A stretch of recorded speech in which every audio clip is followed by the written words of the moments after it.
Isang mapagpalang araw sa inyong lahat, mga minamahal naming kapusong wasak.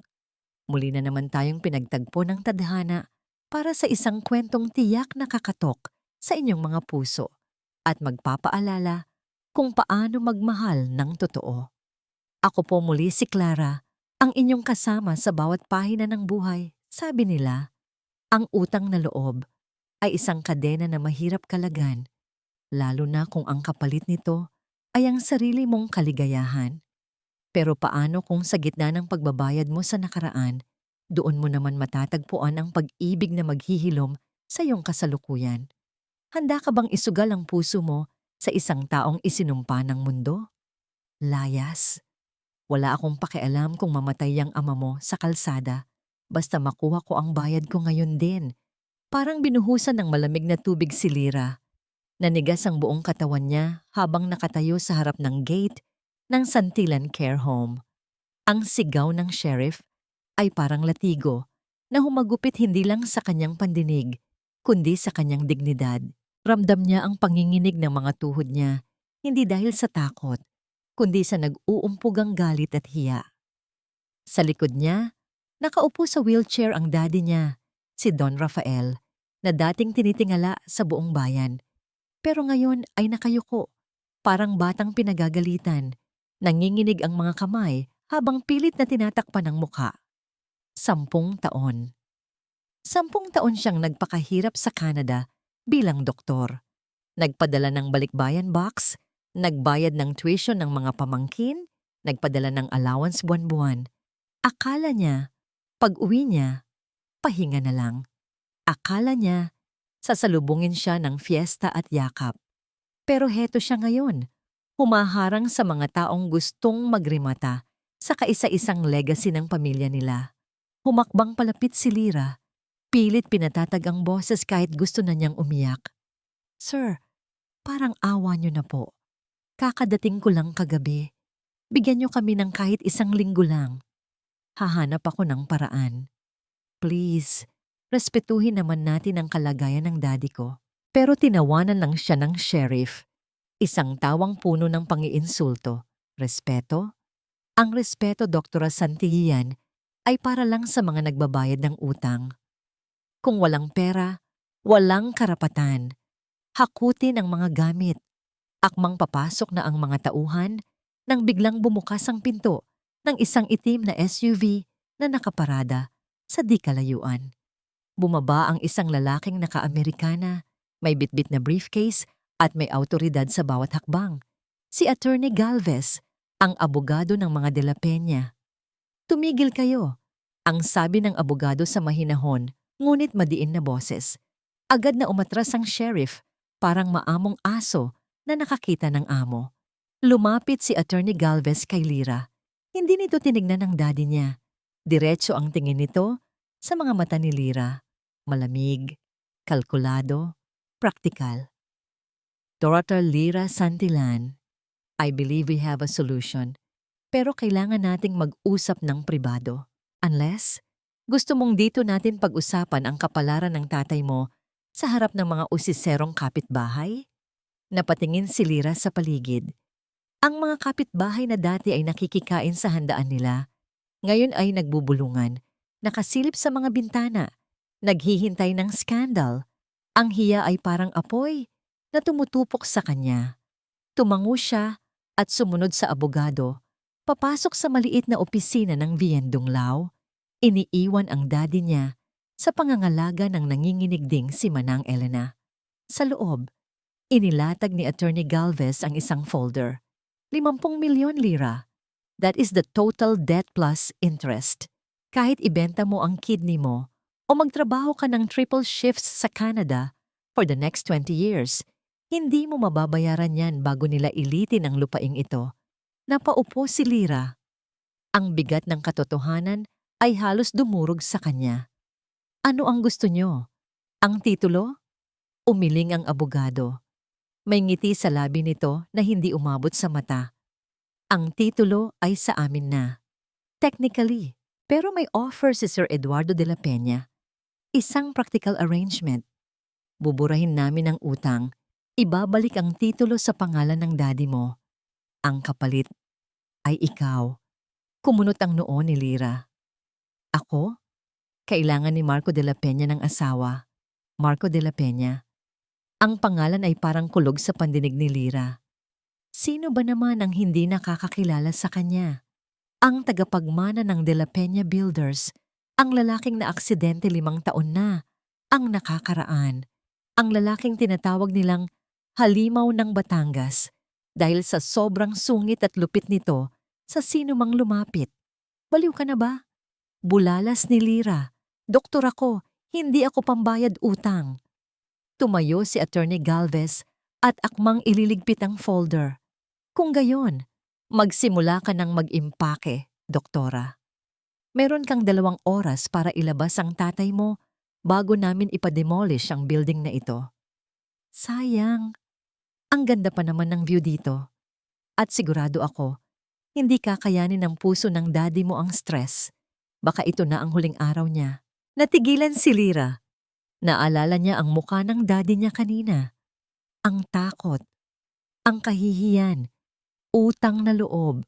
Daddy niya ang nagpaaral sa kanya, ang nagbigay ng lahat. Ngayon, nasa mga kamay niya ang buhay nito. Wait, pigil ni Lyra. Ang boses ay basag. Lumingon ang abogado. Pipirma, ako. Pero sa isang kondisyon, walang gagalaw sa daddy ko. Napangiti si Attorney Galvez. Good choice, Dr. Santillan. Welcome to the family. Kinabukasan din, sakay ng isang van, binabagtas na ni Lyra ang daan patungo sa Batangas. Wala nang atrasan. Ang bagahe niya ay hindi lang mga damit, kundi ang bigat ng desisyong ginawa niya. Iniwan niya ang daddy niya na ligtas, pero walang kaalam-alam sa naging kasunduan. Huminto ang sasakyan sa harap ng isang dambuhalang gate na bakal. Mataas ang pader, parang kulungan kaysa bahay. Sa itaas ng burol, nakatayo ang mansyon ng mga De La Peña, nakaharap sa dagat na nagwawala at humahampas sa mga bato. Madilim ang paligid kahit tanghali tapat dahil sa nagbabadyang bagyo. Bumukas ang pinto ng mansyon, walang sumalubong na kasambahay, walang bumati, tahimik, nakakatakot. Huminga ng malalim si Lyra. Kaya mo to, Lyra. Para kay daddy, para sa pamilya. Pumasok siya sa malaking pinto. Ang loob ay amoy luma, amoy gamot, at amoy ng kalungkutan. Sa dulo ng mahabang hallway, sa may terrace na nakadungaw sa bangin, may isang bulto ng lalaki na nakaupo sa wheelchair. Nakatalikod sa kanya. Kahit nakatalikod, ramdam ni Lyra ang bigat ng presensya nito. Nakatingin lang ito sa maalong dagat sa ibaba. Parang hinahamon ang bawat hampas ng alon. Dahan-dahan siyang lumapit. Ang bawat yabag niya ay parang nilalamon ng katahimikan ng mansyon at ng ugong ng hangin sa labas. Nang nasa ilang hakbang na lang ang layo niya, huminto siya. Hindi niya alam kung ano ang sasabihin.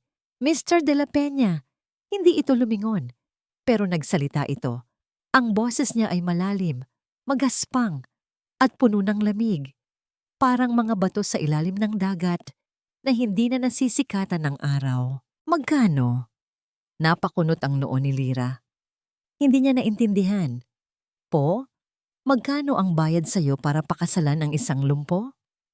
Parang sinampal si Lyra ng 10 beses. Mas masakit pa sa sigaw ng sheriff kahapon.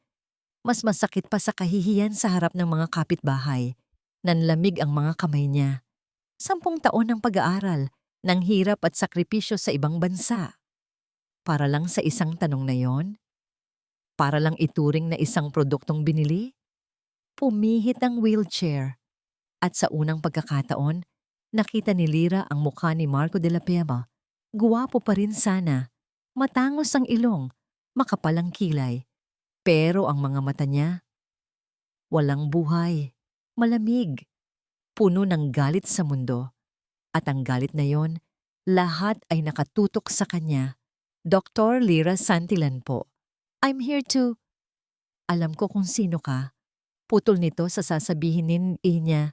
May pait sa bawat salita. Isa kang Santillan. Pamilya ng mga tuso na nagbebenta ng anak. para lang makabayad ng utang. Hindi na nakasagot si Lyra. Pakiramdam niya ay tinanggalan siya ng hangin sa baga. Dinukot ni Marco ang isang makapal na sobre mula sa bulsa sa gilid ng kanyang wheelchair. Walang tingin-tingin. Inihagis niya ito sa sahig, sa paanan ni Lyra. Bumukas ang sobre at kumalat ang mga tig-1,000 piso sa marmol na sahig. Yan, advance payment para sa serbisyo mo.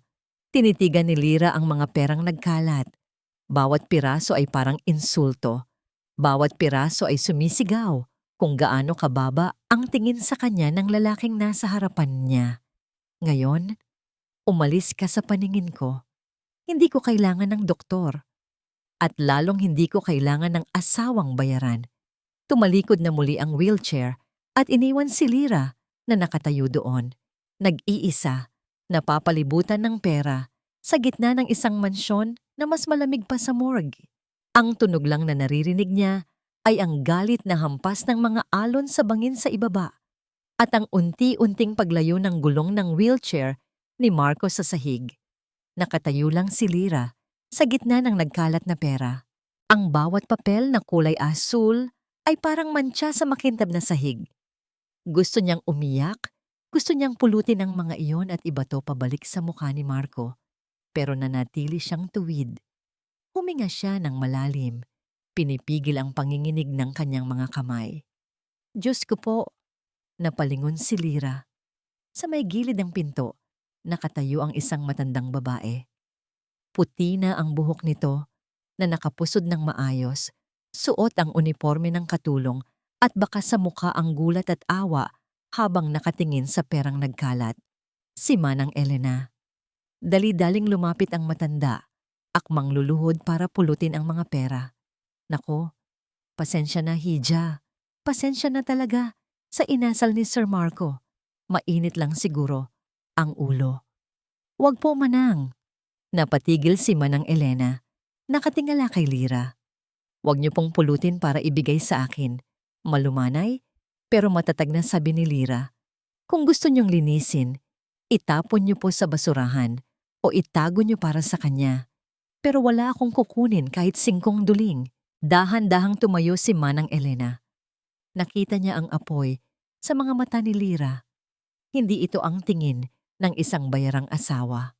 Ito ang tingin ng isang babaeng may dangal. Sumunod po kayo sa akin, doktora. Mahinang sabi ng matanda. Puno ng respeto. Ihahatid ko kayo sa kwarto nyo. Dinala siya ni Manang sa isang kwarto sa kabilang dulo ng second floor. Malayo sa master bedroom ni Marco. Maalikabok ang hangin. Parang matagal nang walang tao. Pero malinis naman ang mga gamit. Isang lumang kama, isang aparador, at bintanang tanaw ang hardin na puno ng damo. Ito muna ang gagamitin mo, Hija. Sabi ni Manang habang inaayos ang kumot. Alam kong hindi ito ang ine-expect mo. Dati, puno ng tawanan ang bahay na ito. Pero simula, noong aksidente, natigilan si Manang. Parang may gustong sabihin pero nag-aalangan. Ano po siya dati, Manang? Tanong ni Lyra habang binubuksan ang kanyang maleta. Inilabas niya ang kanyang stethoscope at mga libro. Ipinapatong sa mesa. Napabuntong hininga ang matanda. Ibang-iba. Siya ang liwanag ng pamilyang ito. Masiyahin, matulungin. Pero ang dagat, kinuha ng dagat ang kalahati ng pagkatao niya. Hindi na nagtanong pa si Lyra. Pagkaalis ni Manang, naiwan siyang mag-isa sa dilim. Ang tanging liwanag ay galing sa buwan na sumisilip sa bintana. Hindi siya makatulog. Ang higaan ay hindi pamilyar at ang katahimikan ng mansyon ay nakakabingi. Pakiramdam niya ay isa siyang bilanggo sa isang kastilyong walang prinsipe, kundi isang halimaw. 2:00 ng madaling araw. Isang kalabog ang gumising sa diwa ni Lyra. Blag. Sinundan ito ng isang sigaw. Hindi sigaw ng galit, kundi sigaw ng purong takot. Isang sigaw na nanggagaling sa kailaliman ng lalamunan ng taong binabangungot. Tulungan niyo siya. Huwag, ang bakal. Napabalikwas si Lyra. Ang instinct niya bilang doktor ay agad na gumana. Walang pag-aalinlangan, tumakbo siya palabas ng kwarto. Tinahak ang madilim na hallway patungo sa kwarto ni Marco. Habang papalapit siya, palakas ng palakas ang mga ungol at kalabog. Parang may nagwawala sa loob. Parang may sinisira. "Sir Marco?" Tawag ni Lira, sabay pihit sa seradura. Hindi nakalak. Pagbukas niya ng pinto, tumambad sa kanya ang isang eksenang hindi niya inaasahan. Walang ilaw sa kwarto, pero sa liwanag ng kidlat mula sa labas, nakita niya si Marco. Wala ito sa kama. Nasa sahig siya, gumagapang, ang mga kamay ay nanginginig na nakakuyom sa carpet. Basang-basa ito ng pawis. Ang dibdib ay habol ang hininga na parang nalulunod. Sa paligid niya, nagkalat ang mga basag na vase at lampshade. "Layo! Huwag kayong lalapit!" Sigaw ni Marco, pero hindi siya nakatingin kay Lira. Nakatingin siya sa kawalan. Ang mga mata ay nanlalaki sa takot. "Ilabas niyo ako dito. Hindi ako makahinga." Dahan-dahang humakbang si Lira papasok. Nakita niya ang panginginig ng putol na bahagi ng mga binti ni Marco. Ito ang halimaw ng Batangas. Ang lalaking nagtapon ng pera sa kanya kanina.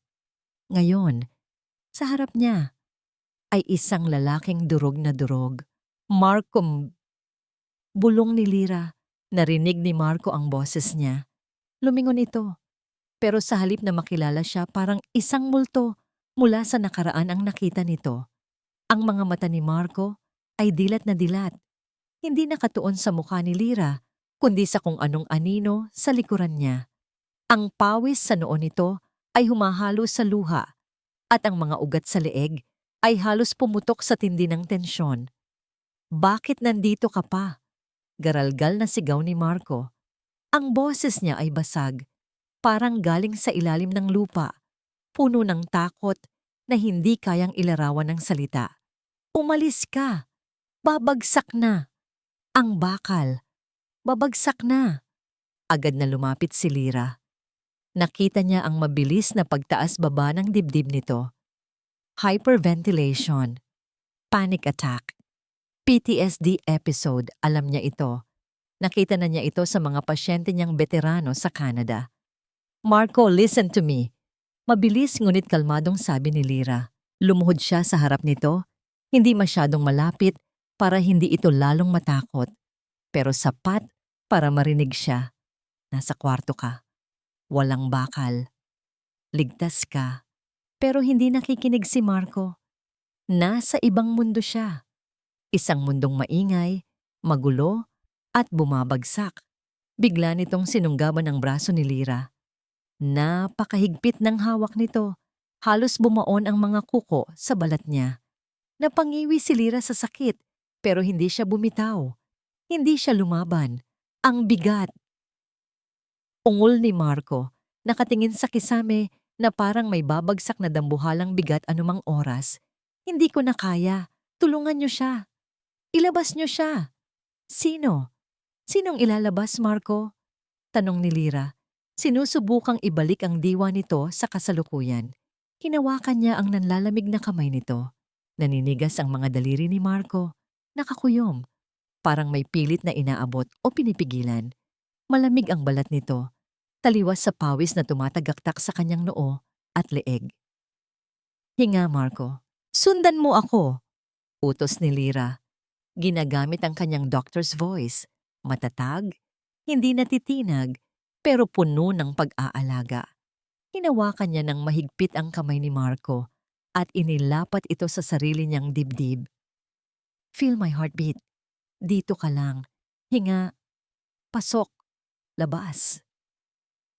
Ramdam ni Lira ang mabilis na tibok ng puso ni Marco sa ilalim ng palad niya. Parang tambol na nagwawala. Unti-unti, dahil sa paulit-ulit na utos ni Lira at sa init ng palad na dumadampi sa balat niya, nagsimulang sumabay ang paghinga ni Marco sa kanya. Ang mga mata ni Marco, na kanina ay puno ng terror at nakatingin sa kawalan, ay dahan-dahang luminaw. Nawala ang imahe ng bumabagsak na bakal at semento. Ang nakita na lang niya ay ang mukha ng isang babae. Ang babaeng pinalayas at ininsulto niya kanina. "Lira?" Bulong niya. Ang boses ay garalgal, parang batang nagising sa masamang panaginip. "Andito ako. Ligtas ka," sagot ni Lira. Pinunasan niya ang pawis sa noo nito gamit ang manggas ng kanyang pantulog. Walang diring nararamdaman, walang galit. Sa sandaling ito, doktor siya at pasyente ito. Biglang nanghina si Marco. Ang adrenaline na bumuhay sa kanya kanina ay nawala. Pinalitan ng matinding pagod. Bumagsak ang ulo niya sa balikat ni Lira. Ang halimaw ng Batangas, sa sandaling iyon, ay naging isang bigat na lang na kailangang saluhin. Sa pagbagsak ni Marco, nahawi ang laylayan ng kanyang pajama at doon, sa ilalim ng liwanag ng kidlat, nakita ni Lira ang katotohanan, ang mga peklat, ang putol na mga binti na nagtatapos sa itaas ng tuhod. Ang balat ay sunog at kulubot. Ebidensya ng isang impyernong pinagdaanan. Ito ang dahilan ng galit. Ito ang dahilan kung bakit siya nagtatago sa dilim. Napahugot ng hininga si Lira. Hindi sa pandidiri, kundi sa kirot. Kirot para sa isang lalaking ninakawan ng tadhana. Dahan-dahang inayos ni Lira ang pajama ni Marco para takpan ang mga peklat. Binigyan niya ito ng dignidad na pilit nitong itinatago sa mundo, kahit na wala itong malay. Nangangatal pa rin ang katawan ni Marco sa bisig niya. "Iligtas mo siya." Bulong ni Marco, halos hindi marinig. Nakapikit na ang mga mata. "Huwag ako. Siya." Kumunot ang noo ni Lira. Sino? Pero hindi na ito ang oras para magtanong. Sa pintuan, nakatayo si Manang Elena. Nakatakip ang kamay sa bibig, luhaan habang pinapanood ang amo na sa wakas ay may nag-alaga. Akmang lalapit ang matanda para tumulong, pero itinaas ni Lira ang kamay niya para pigilan ito. "Hayaan muna natin siyang kumalma, Manang." Bulong ni Lira habang hinahagod ang likod ni Marco. Hayaan niyo munang maramdaman niyang hindi siya nag-iisa. Sa gabing iyon, sa malamig na sahig ng mansyon, habang humahampas ang bagyo sa labas, nagbago ang hangin sa pagitan nila. Ang kasunduan ay hindi na lang tungkol sa utang. Dahil sa unang pagkakataon, ang halimaw ay naging tao sa mga bisig ng kanyang asawa. Maagang nagising ang diwa ng mansyon, pero hindi dahil sa tilaok ng manok o sikat ng araw, kundi dahil sa amoy ng luya, bawang at manok na nanggagaling sa kusina. Isang amoy na matagal nang hindi nalalanghap sa bahay ng mga De La Peña, ang amoy ng kalinga. Sa kusina, abala si Lira. Hindi siya naka-uniforme ng doktor, kundi naka-apron na nakapatong sa suot niyang simpleng t-shirt at jogging pants. Hinahalo niya ang arroz kaldo sa malaking kaldero. "Naku, Ma'am Lira, ako na po diyan," natatarantang sabi ni Manang Elena habang pilit na inaagaw ang sandok. "Nakakahiya po sa inyo. Kayo po ang senyora dito, hindi kusinera." Ngumiti lang si Lira. Pinunasan ang pawis sa noo gamit ang likod ng palad. "Manang, tawagin niyo na lang akong Lira. At saka, therapy ko po ito. Sa Canada, kapag namimiss ko ang Pilipinas, ito ang niluluto ko. Pero ang totoo, hindi ito para sa kanya." Alam ni Lira na pagkatapos ng panic attack, pagod ang katawan at sikmura ni Marco. Kailangan ito ng mainit at madaling tunawin. Ito ang reseta ng lola niya at ngayon, ito ang reseta niya para sa asawa niya. Inayos ni Lira ang tray, isang mangkok ng arroz caldo na may itlog at tostado bawang at isang baso ng tubig. "Ako na po ang magdadala sa kanya." Presinta ni Manang, bakas ang takot sa mata. Baka mainit pa ang ulo ni Sir." "Hindi, Manang." Iling ni Lira. Binuhat niya ang tray. "Pasyente ko siya. Ako ang haharap." Pagtapat ni Lira sa pinto ng kwarto ni Marco, huminga siya ng malalim. Tibayan ng loob, Lira. Tibayan ng loob. Kumatok siya ng 2 beses bago pinihit ang pinto. Bukas ang kwarto. Nakaupo si Marco sa wheelchair niya, nakaharap sa bintana, nakatalikod sa pinto. Nakaligo na ito at nakabihis, pero ang tensyon sa balikat niya ay parang bato. "Good morning," bati ni Lira. Ibinaba niya ang tray sa mesa. "Dinalhan kita ng almusal." Hindi lumingon si Marco.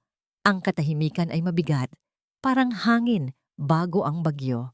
"Ilabas mo yan," malamig na utos ni Marco. "Kailangan mong kumain. Naubos ang lakas mo kagabi." Sagot ni Lira, hindi natitinag. Dahan-dahang pumihit ang wheelchair. Humarap si Marco sa kanya. Kung kagabi ay puno ng takot ang mga mata nito, ngayon ay puno ito ng yelo. At sa ilalim ng yelo na yon, nakita ni Lira ang hiya. Ang matinding kahihiyan ng isang lalaking nasaksihan ng ibang tao, ang kahinaan niya. "Anong akala mo sa ginawa mo kagabi?" Tanong ni Marco. Ang boses ay mababa, pero matalim. "Na dahil nakita mo akong ganun, may karapatan ka na sa akin? Na close na tayo? Tinulungan lang kita, Marco. Doktor ako. Binayaran kita." Biglang sigaw ni Marco. Hinampas niya ang armrest ng wheelchair niya. "Binayaran kita para maging display sa bahay na ito. Hindi para pakialaman ng buhay ko. Hindi para kaawaan ako."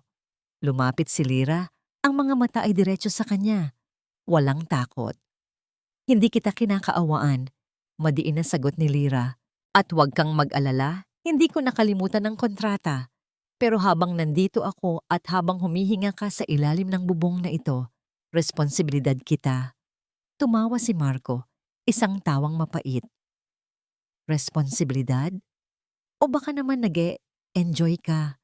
Nag-e-enjoy kang makita ang halimaw ng Batangas na umiiyak at nanginginig sa sahig? Ano? Feeling mo bayani ka na? Masakit ang mga salita, tagos sa buto. Pero naalala ni Lira ang sigaw ni Marco kagabi. "Iligtas mo siya." "Huwag ako." Ang galit na ito ay depensa lang. Isang pader para hindi siya muling masaktan. Huminga ng malalim si Lira. Hindi siya pumatol sa galit. "Kainin mo to kapag gutom ka na," sabi ni Lira. Tumalikod at mga alis. "Kunin mo ang pera." Pahabol na utos ni Marco. Napatigil si Lira sa may pinto. "Ano?" Itinuro ni Marco ang sahig kung saan nakakalat pa rin ang mga perang hinagis niya kahapon sa hallway na hindi pa rin pinupulot ni sinuman dahil sa takot sa kanya. "Pulutin mo ang mga pera sa labas. Di ba kailangan mo ng pera para sa tatay mo? Pulutin mo. Ipakita mo sa akin kung gaano ka kadesperada." Gustong saktan ni Marco si Lira. Gusto niyang iparamdam dito ang liit na nararamdaman niya ngayon. Gusto niyang siya naman ang maging makapangyarihan. Lumingon si Lira. Tinitigan niya si Marco. Matagal. Hanggang sa mapaiwas ng tingin ng lalaki. "Ang pera, Marco. Nauubos." Mahinahong sabi ni Lira. "Pero ang respeto sa sarili. Kapag nawala yun, mahirap nang ibalik. Ang daddy ko, tinuruan akong maging mahirap pero marangal. Kaya't pasensya ka na." Binuksan ni Lira ang pinto. "Hindi ko pupulutin ang kalat mo at hindi ko rin iiwan ang arroz caldo. Bahala ka kung gusto mong magutom." Pagkasara ng pinto, napasandal si Lira sa pader ng hallway. Nanginginig ang mga tuhod niya. Gusto niyang umiyak sa inis. Pero narinig niya ang isang tunog mula sa loob ng kwarto. Ang tunog ng kutsara na tumama sa mangkok. Napangiti ng mapait si Lira. Kumakain siya. Ito ang unang panalo. Maliit, pero panalo. Pero hindi alam ni Lira. Sa kabilang linya ng telepono sa loob ng kwarto, may tinawagan si Marco pagkatapos humigop ng sabaw. "Hello, Attorney Galvez," sabi ni Marco habang nakatingin sa mainit na sabaw na nagpapaalala sa kanya ng isang bagay na matagal na niyang kinalimutan. "Ihanda mo ang mga papeles. Gusto kong imbestigahan mo ang lahat tungkol kay Lira Santillan. Lahat. Pati ang baho ng pamilya niya." Ibinaba ni Marco ang telepono. Kung lalaro si Lira ng asawang mapag-alaga, lalaro din siya. Sisiguraduhin niyang si Lira mismo ang aayaw at tatakbo palayo. Dahil sa mundong ito, bawal ang mahina, at lalong bawal ang magmahal. Hindi pa man humuhupa ang tensyon ng umagang iyon, dumating na ang bagyo. Pero hindi ito galing sa dagat. Galing ito sa isang makintab na itim na sedan na pumasok sa gate ng mansyon nang walang pasabi.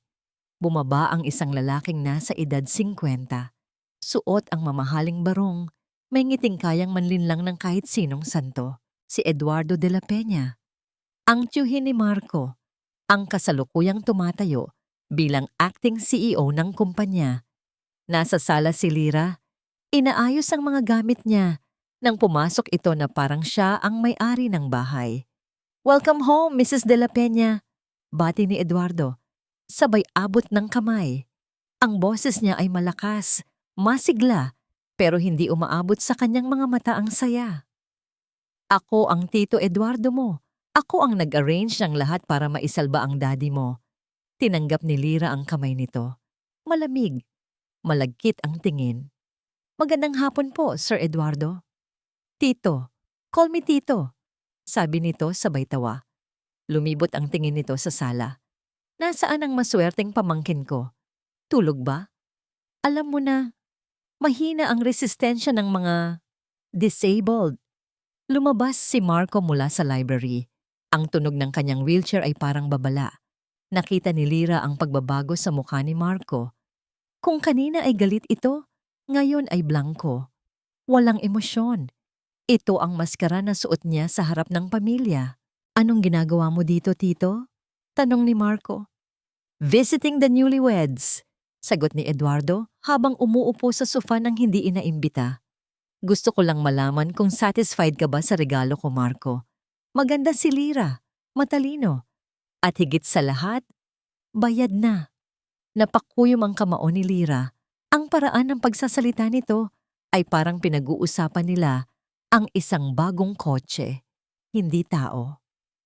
Tinitigan ni Eduardo si Marco ng may pang-uuyam.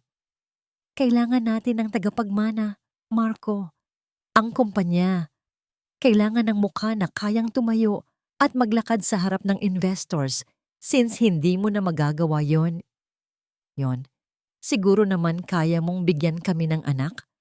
O baka pati yon, hindi mo na rin kaya." Bumalot ang katahimikan sa sala. Sobrang bigat, sobrang bastos. Ito ay diretsahang pag-atake sa pagkalalaki ni Marco. Nakita ni Lira na namutla si Marco. Ang mga kamay nito sa armrest ay nanginginig sa galit na pilit na pinipigil. Sa kultura nila, ang paggalang sa nakatatanda ay sagrado. Pero sa sandaling iyon, nakita ni Lira na ang respeto ay hindi hinihingi. Ito ay tinatrabaho. Humakbang si Lira at tumayo sa pagitan ni Eduardo at Marco. Hinarangan niya ang tingin ng matanda sa asawa niya. "Sir Eduardo," sabi ni Lira. Ang boses ay kalmado pero may talim. "Bilang doktor, ipinapayo ko po na huwag nating stress ang pasyente ko. At bilang asawa," tinitigan ni Lira si Eduardo sa mata, "hindi ko po hahayaan na bastusin niyo ang asawa ko sa loob ng pamamahay niya. Hindi po porket may utang na loob kami sa inyo, ay may karapatan na kayong tapakan ang dignidad namin." Natigilan si Eduardo. Nawala ang ngiti nito. Hindi siya sanay na sinasagot, lalo na ng isang babaeng binili lang nila. Sa likod ni Lira, natigilan din si Marco. Nakatingin siya sa likod ng babaeng ito. Maliit, payat, pero nakatayo na parang pader sa pagitan niya at ng halimaw na tunay. Tumawa ng mahina si Eduardo. Tumayo ito at inayos ang barong. Matapang. Bulong ni Eduardo habang lumalapit kay Lira. Amoy alak ang hininga nito. "Gusto ko yan. Pero mag-ingat ka, Hija. Ang tapang minsan nakamamatay." Bumaling siya kay Marco. "Ayusin mo ang asawa mo, Marco. Baka makalimutan niyang ang buhay ng daddy niya ay nasa dulo lang ng ballpen ko. Isang pirma ko lang sa foreclosure order. Sa kalsada, pupulutin ang pamilya Santillan." Pagkasabi nun, tumalikod si Eduardo at lumabas ng pinto. Iniiwan ang banta na nakabitin sa hangin. Nang makaalis ang sasakyan, Naiwan silang dalawa sa katahimikan. Humarap si Lira kay Marco, nag-aalala. Ayos ka lang ba? Pero sa halip na magpasalamat, tinitigan siya ni Marco ng masama. Ang mga mata nito ay puno ng takot at babala. Huwag mo nang uulitin yon. Madiin na, sabi ni Marco. Ang alin? Ang ipagtanggol ka? Ang kalabanin siya, sigaw ni Marco. Hindi mo kilala si Eduardo. Hindi mo alam kung ano ang kaya niyang gawin. Akala mo ba laro ito? Akala mo ba soap opera ito na mananalo ka dahil nasa tama ka? Lumapit si Marco. Hinawakan ang braso ni Lira ng mahigpit. Sa susunod na insultuhin niya ako, tumahimik ka lang. Lunukin mo. Dahil kung hindi, hindi lang ako ang wawasakin niya. Pati ang daddy mo. Pati ikaw. Binitawan siya ni Marco at mabilis na nag-wheelchair papasok sa kanyang kwarto. Isinara niya ang pinto. Lock. Naiwan si Lira sa sala. Doon niya na-realize na ang laban na ito ay hindi lang tungkol sa pag-ibig. Tungkol ito sa survival. At si Marco ay hindi galit sa kanya. Si Marco ay takot para sa kanya. Napahawak si Lira sa braso kung saan siya hinawakan ni Marco. Masakit. Pero sa unang pagkakataon, naramdaman niya ang proteksyon sa likod ng higpit na yon.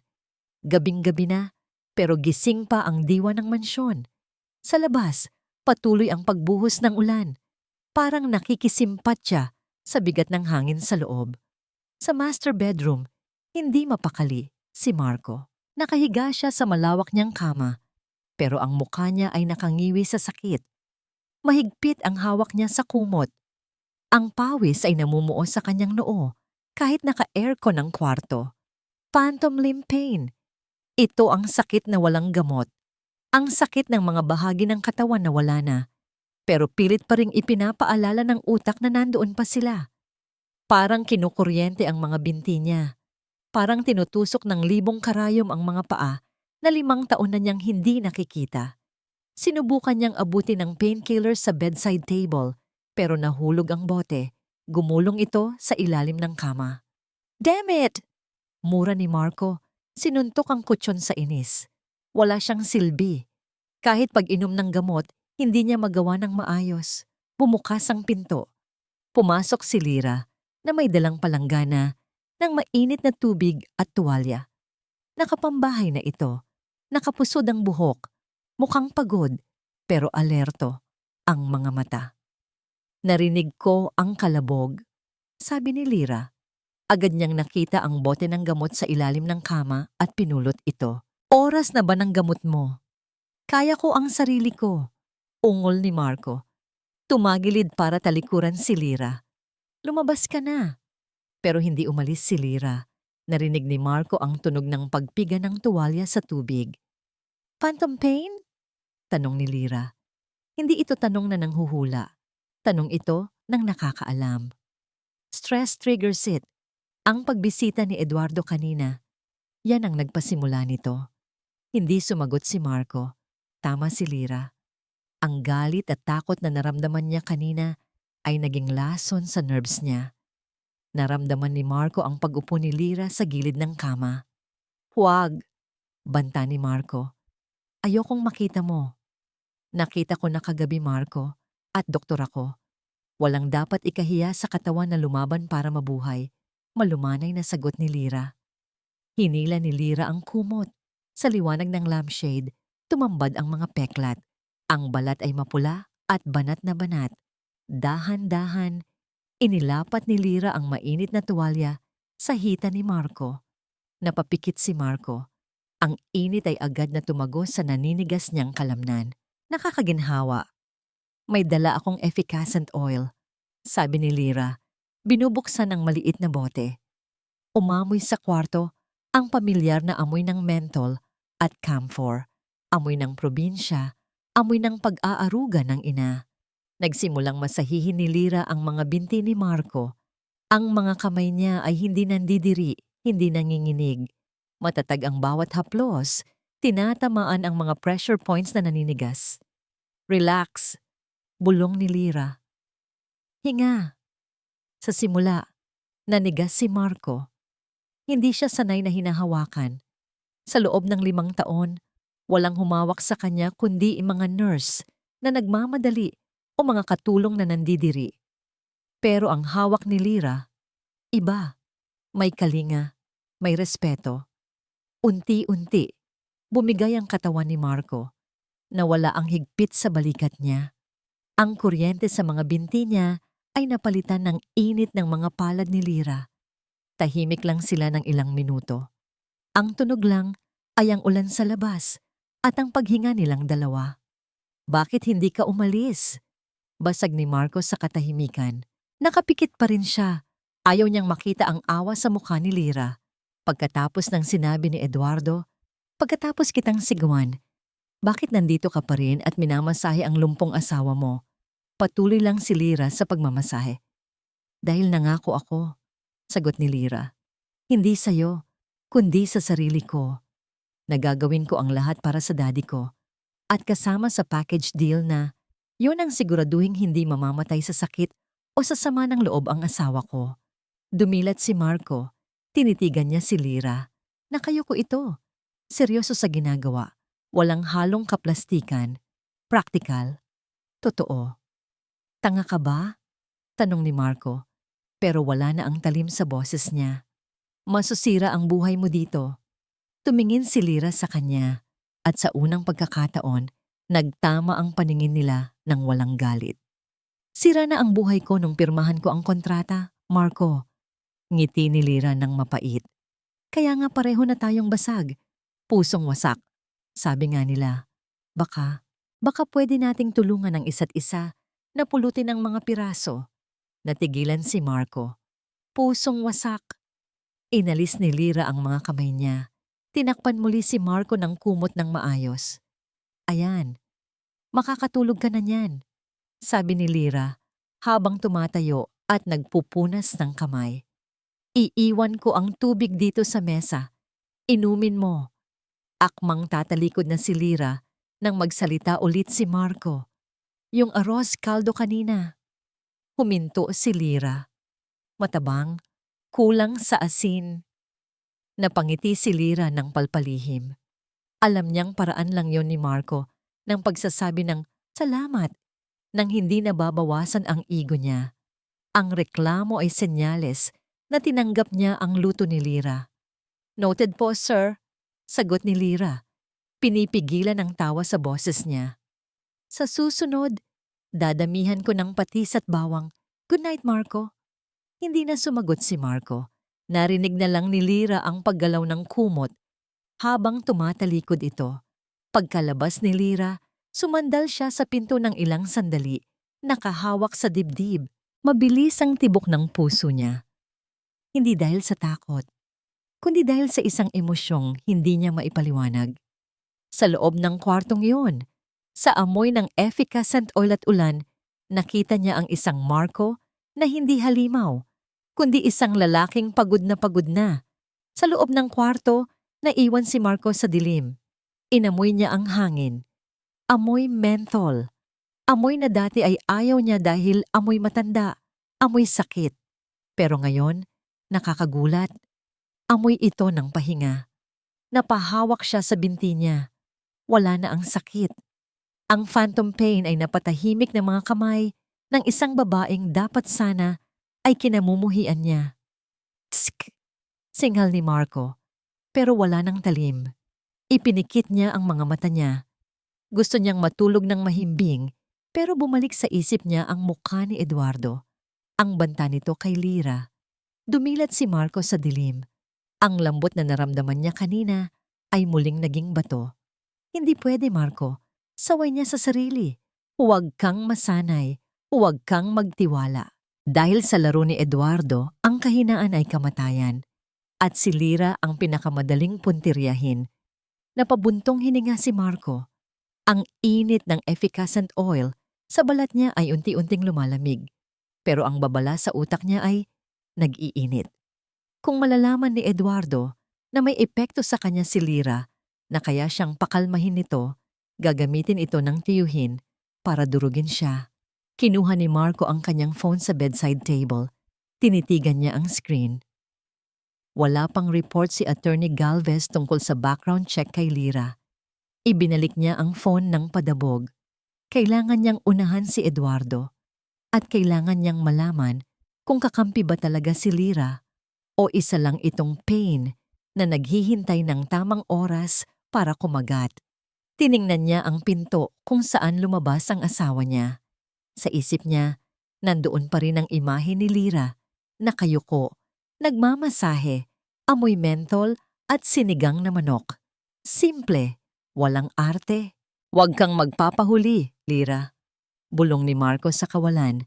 Ang mga mata ay muling naging matalim. Dahil sa pamilyang ito, walang sinasanto. Pinatay ni Marco ang lampshade at sa dilim, naghintay siya ng bukas na siguradong magdadala ng panibagong bagyo. Lumipas ang ilang araw na parang usad pagong. Tahimik ang mansyon. Si Marco ay laging nakakulong sa kanyang kwarto o di kaya ay sa library na bawal pasukin ng kahit sino. Si Lira naman ay abala sa pag-aayos ng bahay. Sinusubukang ibalik ang init sa malamig na pader ng mga De La Peña. Pero may isang pinto na laging nakasarado. Ang library. Isang hapon, habang naglilinis si Lira ng hallway, napansin niyang bahagyang nakabukas ang pinto ng library. Wala si Marco sa loob. Nasa teras ito nagpapahangin kasama si Manang Elena. Hindi napigilan ni Lira ang kanyang kuryosidad. Ang sabi ni Marco, bawal ang pumasok. Pero bilang asawa, gusto niyang malaman kung ano ang tinatago ng halimaw sa kanyang lungga. Dahan-dahang pumasok si Lira. Amoy luma, amoy papel na inamag at sigarilyo. Madilim ang kwarto dahil nakasara ang makakapal na kurtina. Sa gitna, may isang malaking mesa na gawa sa nara, puno ng mga blueprints, libro at mga papel na nakakalat. Lumapit si Lira sa mesa. Inasahan niyang puro alikabok ang makikita niya, tulad ng ibang bahagi ng bahay. Pero nagulat siya. Malinis ang ibabaw ng mesa. Ang mga blueprints ay may mga bagong marka ng pulang tinta.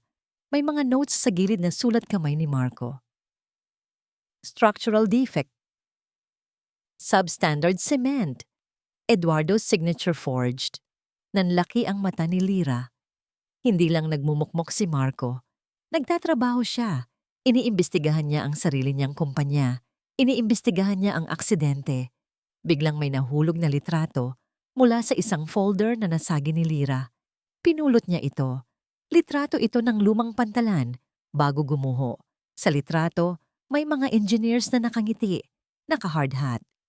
Nasa gitna si Marco, nakatayo, matangkad, makisig at puno ng buhay. Ibang-iba sa Marco na kilala niya ngayon. Pero ang nakatawag ng pansin ni Lira ay ang lalaking kausap ni Marco sa gilid ng litrato. Nakatalikod ito. Pero kilalang-kilala ni Lira ang suot nitong polo shirt na may tatak ng Santillan Care Home. Ang daddy niya, si Don Rafael. Napakunot ang noo ni Lira. Bakit nandoon ang daddy niya sa construction site ng Pantalan? Ang alam niya, nagpunta lang ang daddy niya noon sa Batangas para sa isang medical mission. Hindi nabanggit ng daddy niya na kilala nito si Marco bago ang aksidente. Ma'am Lira! Napatalon si Lira sa gulat. Sa pintuan, nakatayo si Manang Elena, namumutla at nanlalaki ang mata. Diyos ko po, ma'am! Bawal po dyan! Magagalit si Sir Marco kapag nalaman niyang pumasok kayo. Dali-daling lumapit ang matanda. Pilit na hinihila si Lira palabas. Manang, sandali! Pigil ni Lira. Itinaas niya ang litrato. Bakit magkasama si Marco at ang daddy ko dito? Magkakilala ba sila? Natigilan si Manang Elena. Tinitigan nito ang litrato at dumaan ang lungkot sa mukha ng matanda. Araw yan ng aksidente, Hija. Bulong ni Manang. Bago bumagyo. Nandoon ang daddy ko? Pag-uusisa ni Lira. Pero ang sabi sa balita, mga trabahador lang ang nandoon. Nag-iwas ng tingin si Manang. Huwag na nating halukayin ang nakaraan, ma'am. Masakit para kay Sir Marco. Ibalik niyo na po yan. Akmang ibabalik na ni Lira ang litrato nang mapansin niya ang isang maliit na kahoy na kahon sa ilalim ng lampshade. Nakabukas ito ng bahagya. Sa loob, may isang bagay na kumikinang. Hindi mapigilan ni Lyra ang sarili. Binuksan niya ang kahon. Isang rosaryo. Lumang rosaryo na gawa sa brown na kahoy, putol ang krus. At ang tali nito ay may bahid ng dugo? Tuyong dugo. Nanlamig ang buong katawan ni Lyra. Kilala niya ang rosaryong ito. Ito ang rosaryong bigay ng yumao niyang ina kay Don Rafael. Hinding-hindi ito iwinawaglit ng daddy niya. Nawala daw ito nung araw na na-stroke ang daddy niya, ang parehong araw ng bagyo at pagguho ng pantalan. Nanginginig na dinampot ni Lyra ang rosaryo. Bakit? Bakit nasa kanya ito? Bulong ni Lyra. Ang tibok ng puso niya ay bumibilis sa kaba at pagdududa. Manang, bakit nasa asawa ko ang rosaryo ng daddy ko? Tumingin si Manang Elena sa rosaryo at parang naiiyak ito. Yan ang hawak-hawak ni Sir Marco nung isugod siya sa ospital. Sagot ni Manang, basag ang boses.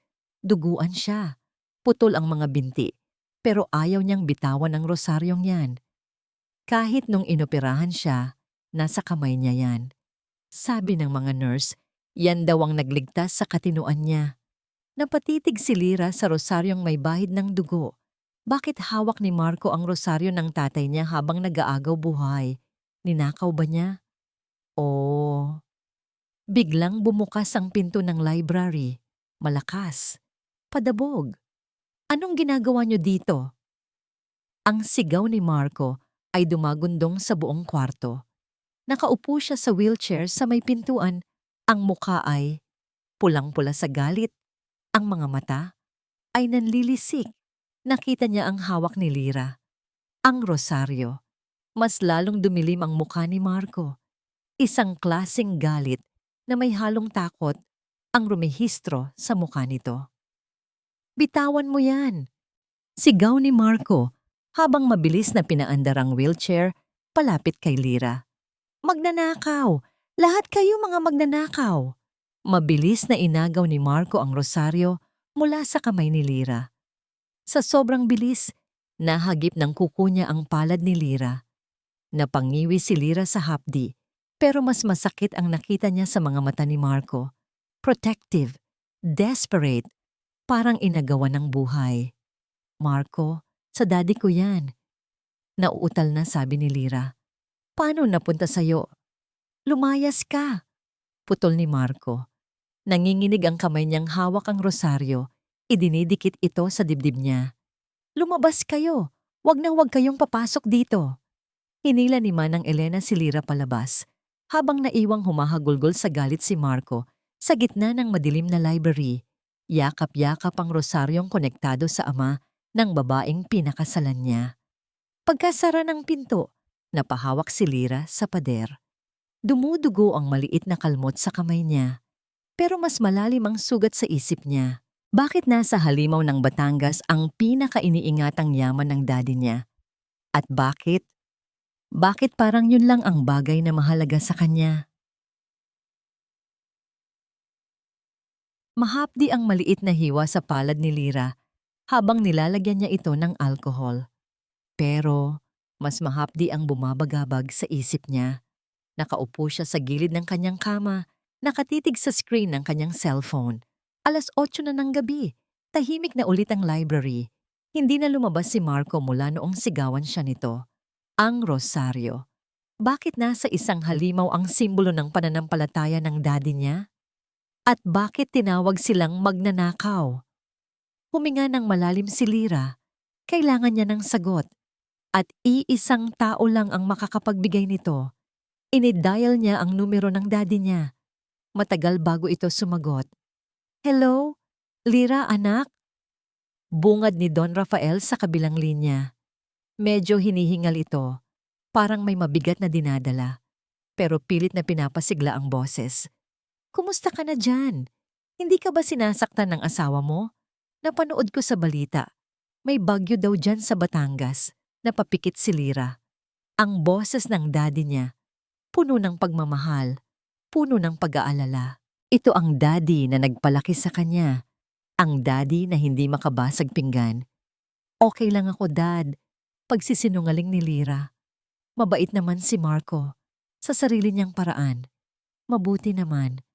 Anak, konting tiis na lang ha. Kapag naayos ko na ang care home, kapag nakabawi tayo, kukunin kita dyan. Pangako. Napahawak si Lyra sa sugat sa kamay niya. Pangako. Dad, seryosong tawag ni Lyra. May itatanong sana ako. Ano yun, anak? Naalala niyo po ba yung lumang rosaryo ni Mommy? Yung laging nakasabit sa leeg niyo? Biglang tumahimik sa kabilang linya. Ang dating masiglang boses ay napalitan ng static. Haha? Bakit mo natanong? Nauutal na sagot ni Don Rafael. Nakita ko kasi dito, Dad. Diretsong sabi ni Lyra. Nasa kay Marco. Nakatago sa isang kahon na puro dugo. At nung nakita niyang hawak ko, nagalit siya. Tinawag niya tayong magnanakaw. Katahimikan. Mahabang katahimikan. Dad, umuwi ka na, Lyra. Nagbago ang tono ng boses ni Don Rafael. Hindi na ito malambing. Puno ito ng takot. Puno ng panik. Dad, anong ibig niyong sabihin? Bakit nasa kanya ang, "Huwag mong gagalawin ang mga gamit niya"? Biglang sigaw ni Don Rafael na ikinagulat ni Lyra. Layuan mo siya, Lyra. Delikado siya. Hindi mo kilala ang mga De La Peña. Umuwi ka na ngayon din. Dad, teka lang. Bakit ka sumisigaw? Anong kinalaman mo kay Marco? Basta umalis ka dyan. Susunduin kita. Papupuntahin ko dyan ang pinsan mong si Jojo. Tut, tut, tut. Naputol ang linya. Napatitig si Lyra sa telepono. Nanlalamig ang buong katawan niya. Hindi sinagot ng daddy niya ang tanong.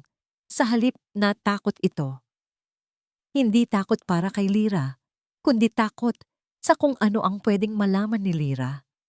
May itinatago ang daddy niya at sa kauna-unahang pagkakataon, pumasok sa isip ni Lyra ang isang nakakatakot na posibilidad.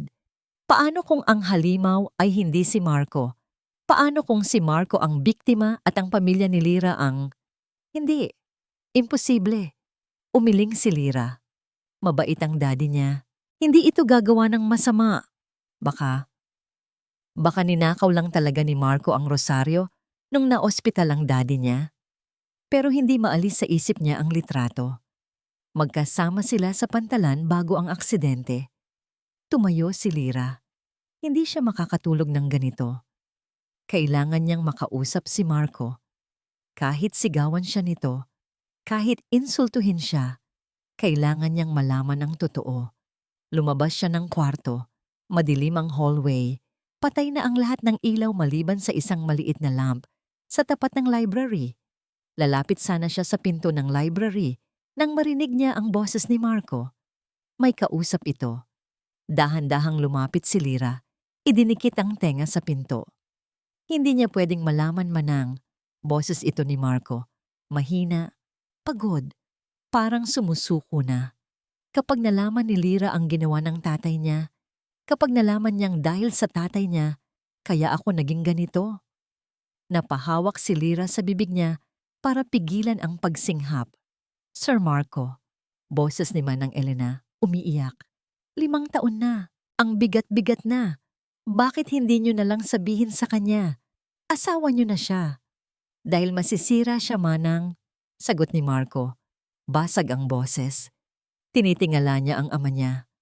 Kung malalaman niyang ang bayaning kilala niya ay isang duwag na tumakbo at iniwan ako sa ilalim ng mga bakal, madudurog ang puso niya. Tumulo ang luha sa mga mata ni Lyra.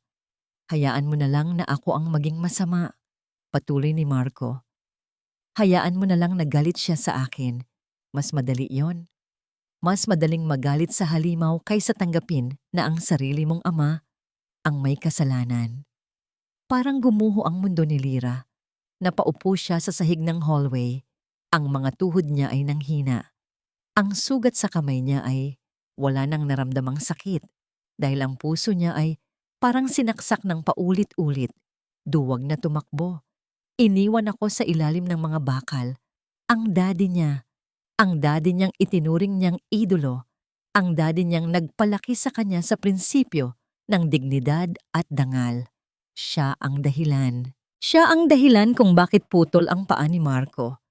At si Marco na ininsulto niya, si Marco na tinawag niyang masama, ay tinatanggap ang lahat ng galit at sakit para lang protektahan ang imahe ng ama ni Lyra, para protektahan ang puso ni Lyra. Utang na loob. Ang salitang iyon ay bumalik kay Lyra na parang sumpa. Hindi ang pamilya niya ang may utang na loob kay Marco dahil sa pera. Ang buhay ng daddy niya ay utang niya kay Marco. At ang kabayaran? Ang mga pangarap ni Marco. Ang mga binti nito. Ang kinabukasan nito. Sa gabing iyon, sa labas ng pinto ng library, habang humahagulgol ng tahimik si Lyra, namatay ang pagtingin niya sa kanyang ama. At sa gitna ng kadiliman, isang bagong damdamin ang sumibol para sa kanyang asawa. Hindi na awa, hindi na lang basta concern, kundi isang matinding pagnanais na ituwid ang lahat. Pagnanais na bawiin ang lahat ng sakit na ibinigay ng pamilya niya kay Marco. Tumayo si Lyra, pinunasan ng mga luha. Ang mga mata niya ay puno ng determinasyon, tapos na ang pagiging sunod-sunuran, tapos na ang pagiging bulag. Kung gusto ni Marco na maging villain para protektahan siya, pues, hindi siya papayag. Bubuksan niya ang pinto. Hindi para magtanong, kundi para humingi ng tawad. Hinawakan ni Lyra ang seradura ng pinto. Set. Nakalak. Pero hindi siya umalis. Umupo siya doon, sa labas ng pinto, sumandal sa kahoy na naghihiwalay sa kanila. At doon siya nagbantay buong gabi, kasama ng kanyang guilt at ng kanyang bagong misyon. Ang mahalin ng lalaking sinira ng kanyang ama. Nagising si Marco sa isang hindi pamilyar na pakiramdam. Walang bigat sa dibdib, walang phantom pain sa binti. Ang unang pumasok sa ilong niya ay ang amoy ng Barako coffee at mainit na pandesal. Pagdilat niya, wala siya sa dilim. Bukas ang kurtina ng kanyang kwarto at pumapasok ang malambot na sikat ng umaga. Sa mesa sa tabi ng kama, may nakahandang almusal. Hindi lang basta nilagay sa tray, naka-arrange ito ng maayos. May fresh flowers pa sa isang maliit na vase. At sa tabi nito, ang gamot niya at isang baso ng tubig.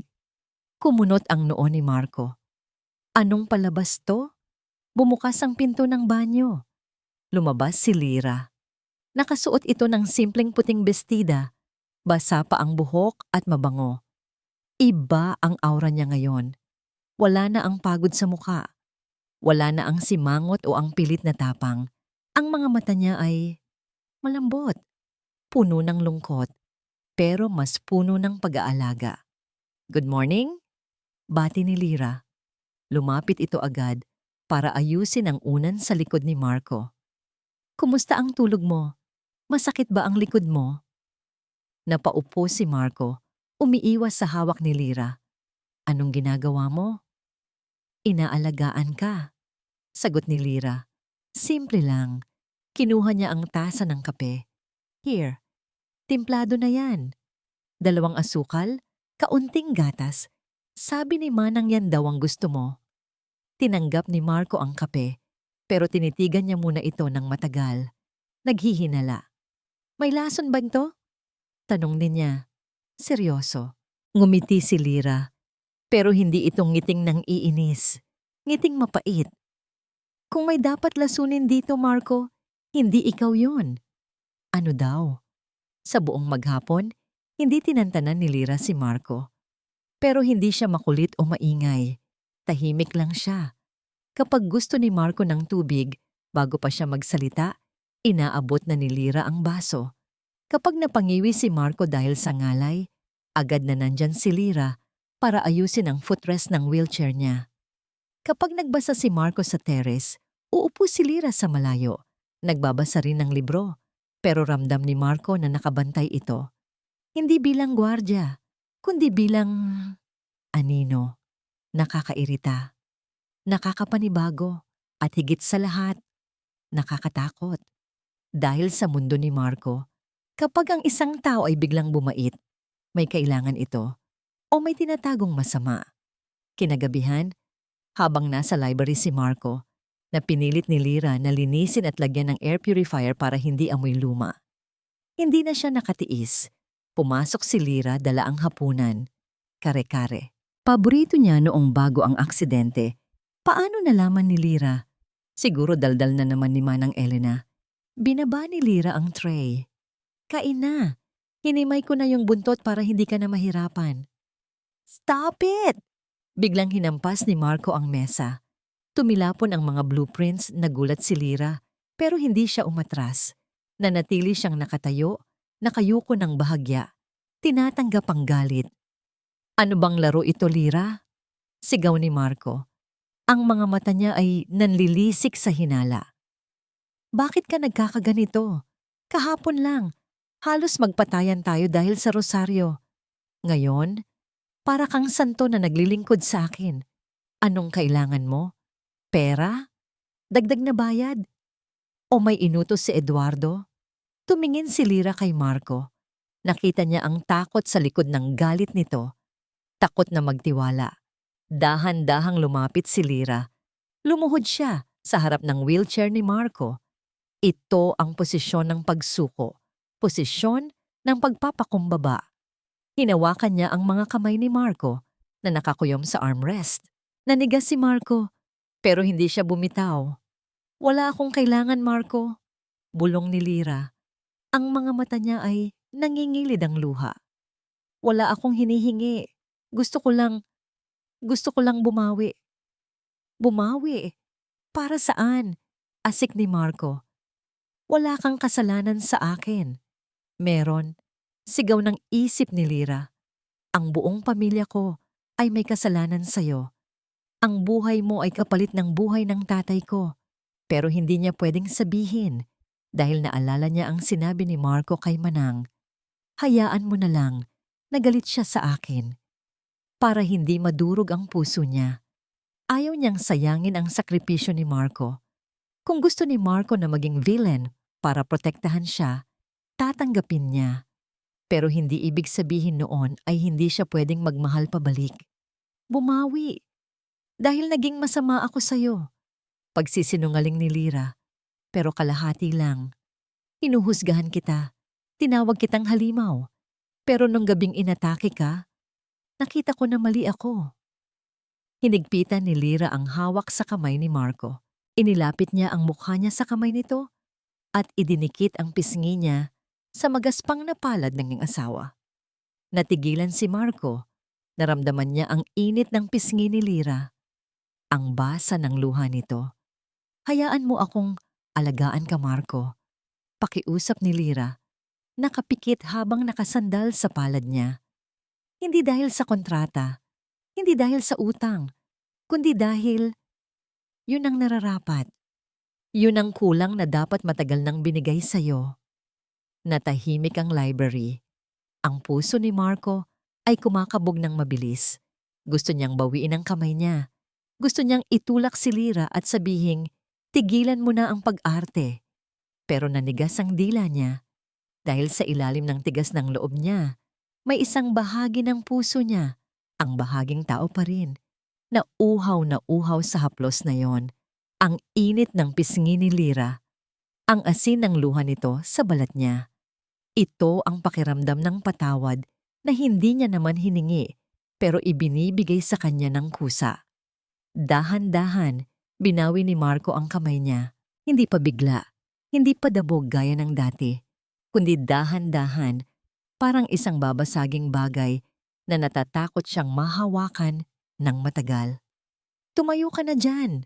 Garalgal na utos ni Marco. Hindi siya makatingin kay Lira. Nakatuon ang mata niya sa kare-kare. Pilit na inaalis ang bara sa lalamunan niya. Lalamig ang pagkain. Ayoko ng malamig na sauce. Tumayo si Lira. Pinunasan ang mga luha sa pisngi gamit ang likod ng palad. May maliit na ngiti sa mga labi niya. Alam niyang pader pa rin si Marco, pero may crack na ito. At sa crack na yon, papasok ang liwanag. Opo, sir, sagot ni Lira. Magaan ang boses. Kakain na. Kumain sila ng sabay sa loob ng library. Tahimik, walang nag-uusap. Pero sa bawat subo ng kare-kare, sa bawat tunog ng kutsara, Parang may invisible na sinulid na nagtatahi sa pagitan nilang dalawa. Si Marco, tinatanggap ang luto ng asawa. Si Lyra, tinatanggap ang katahimikan ng asawa. Pagkatapos kumain habang nililigpit ni Lyra ang pinagkainan, tumunog ang cellphone ni Marco. Ping! Isang email notification. Kinuha ni Marco ang phone. Nakita niya ang sender, Attorney Galvez. Subject, Santillan Background Investigation. Complete. Natigilan si Marco. Tumingin siya kay Lyra na masayang nagpupunas ng mesa, kumakanta-kanta pa ng mahina. Ang babaeng nagpakita sa kanya ng kabutihan ngayong gabi. Ang babaeng umiyak sa palad niya. Dati, atat na atat siyang makuha ang report na ito para mapatunayang peke si Lyra. Para mapatunayang pera lang ang habol nito gaya ng ama nito. Pero ngayon, bakit parang ayaw na niyang buksan? Bakit parang natatakot siya sa laman nito? Marco? Tawag ni Lyra nang mapansin ang pagtulala niya. May problema ba? Sumasakit ba ulit ang binti mo? Mabilis na pinatay ni Marco ang screen ng phone at ibinulsa ito ng malalim. Ang tibok ng puso niya ay bumilis ulit. Pero ngayon, dahil sa takot na baka ang laman ng report na yon ang wawasak sa peace offering na meron sila ngayon. Wala. Pagsisinungaling ni Marco. Pero hindi siya makatingin ng diretso. Inaantok na ako. Tulungan mo akong lumipat sa kama. Lumapit si Lyra. Inakbayan siya nito para alalayan papunta sa wheelchair. Amoy lavender at arroz caldo si Lyra. Amoy ng tahanan. Sana mali ang hinala ko. Dasal ni Marco habang inaakay siya ng asawa palabas ng library. Sana totoo ka, Lyra. Dahil kung hindi, kung isa lang itong palabas at kasabot siya ng tatay niya, baka ito na ang huling latigo na dudurog sa kanya ng tuluyan. Sa bulsa ni Marco, ang cellphone ay parang bombang naghihintay sumabog. At sa labas ng gate, may mga aninong nagmamanman, naghihintay ng utos mula kay Eduardo. Kinabukasan, maagang pumasok si Marco sa library. Sa kanyang mesa, nakabukas ang email na ipinadala ni Attorney Galvez. Binasa niya ang bawat pahina. Hinanap niya ang baho. Hinanap niya ang patunay na si Lyra ay kasabwat ng kanyang ama sa panloloko. Pero wala. Ang report ay malinis. Dr. Lyra Santillan, cum laude. Top-notch doctor in Toronto. Walang bisyo, walang utang. Ang laman ng bank account niya ay zero dahil kada sahod, ipinapadala niya ang lahat sa Pilipinas. Ipinapadala niya sa daddy niya. Napatingin si Marco sa litrato ni Lyra, nakuha ng private investigator. Nakasakay ito sa bus sa Canada, nakatulog sa pagod. Naka-scrub suit pa. Kumirot ang dibdib ni Marco. Wala kang alam, bulong ni Marco sa sarili. Wala kang alam na ang perang pinapadala mo, nilulustay lang ng tatay mo sa sugal. Ayon sa report, si Don Rafael ay nalulong sa kasino nitong mga nakaraang taon. Kaya nabaon sa utang ang care home. Si Lyra ang nagpapakahirap, si Don Rafael ang nagwawaldas. Isinara ni Marco ang laptop. Napasandal siya sa wheelchair. Mali siya. Hindi kasabwat si Lyra. Biktima rin ito. Biktima ng sarili nitong ama. Katulad niya. Tumingin si Marco sa bintana. Nasa hardin si Lyra, nagdidilig ng mga halaman. Ang sikat ng araw ay tumatama sa mukha nito. Nakita ni Marco ang pagngiti ni Lyra sa isang paru-paro na dumapo sa bulaklak na dinidiligan niya. Napaka-inosente ng ngiti niya. Walang bahid ng pagpapanggap. Sa sandaling iyon, naramdaman ni Marco ang isang kirot sa dibdib niya. Kirot ng konsensya. Masyado kang mabuti para sa pamilyang ito, Lyra. Bulong ni Marco sa sarili habang mahigpit na hawak ang report. At masyado kang mabuti para sa isang katulad ko. Biglang tumunog ang landline sa mesa ni Marco. Isang matinis na tunog na bumasag sa katahimikan. Sinagot niya ito. Hello? Did you really think I wouldn't know, Marco? Nanigas si Marco. Ang boses ni Eduardo. Masigla. Parang nakikipagkwentuhan lang. Pero may lason. Tito, nakakabilib. Lumpo ka na. Pero ang liksi pa rin ng utak mo. Tumawa si Eduardo sa kabilang linya. Pero Marco, bago mo ituloy ang pagiging detective mo, isipin mo muna ang investment natin. Ang asawa mo. Napatingin ulit si Marco sa bintana. Nasa hardin pa rin si Lira, kumakaway kay Manang Elena. Anong kinalaman ni Lira dito? Madiin na tanong ni Marco. Alam mo bang may mga friends ang daddy niya na naghahanap sa kanya? Mga friends mula sa kasino? Pananakot ni Eduardo. Kapag nalaman nilang hindi ko na kontrolado ang De La Peña Builders dahil sa mga investigasyon mo, baka si Lira ang singilin nila. Alam mo naman kung paano maningil ang mga loan shark, di ba? Hindi pera ang kinukuha, laman. Nanlamig ang dugo ni Marco. Don't you dare touch her. Nanginginig sa galit na bulong ni Marco. Then stop digging! Biglang sigaw ni Eduardo. Manahimik ka sa kwarto mo. Maging mabuting lumpo ka na lang. Dahil sa oras na may lumabas na baho tungkol sa akin, ang bangkay ng asawa mo, ang isusunod nilang i-deliver sa mansyon mo. Click. Binabaan siya ng telepono. Nabitawan ni Marco ang telepono. Nanginginig ang mga kamay niya. Hindi dahil sa takot para sa sarili, kundi takot para kay Lira. Tama si Eduardo. Hanggat malapit si Lira sa kanya, nasa panganib ito. Hanggat nasa mansyon ito, damay ito sa gulo ng mga delapi. Kailangan niyang umalis si Lira. Kailangan niyang lumayo ito. Bumukas ang pinto ng library. Pumasok si Lira. May dalang isang pumpon ng sariwang gumamela at santan na pinitas niya sa hardin. Ang ganda ng ngiti niya. Ngiting nagbibigay liwanag sa madilim na kwarto. Marco, tignan mo. Masayang bati ni Lira. Namulaklak na yung tanim ni Manang. Naisip ko ilagay dito para naman may kulay ang itapon mo yan. Natigil si Lira sa paghakbang. Nawala ang ngumangiti niya. Ha? Pumihit ang wheelchair ni Marco paharap sa kanya. Isinuot niya muli ang maskara ng halimaw. Ang mukha ng galit, ang mukha ng puot. Kahit nasa loob-loob niya, nadudurog siya sa gagawin niya. Sabi ko itapon mo yan, sigaw ni Marco. Ano ba sa tingin mo ang ginagawa mo? Ginagawa mong flower shop ang opisina ko?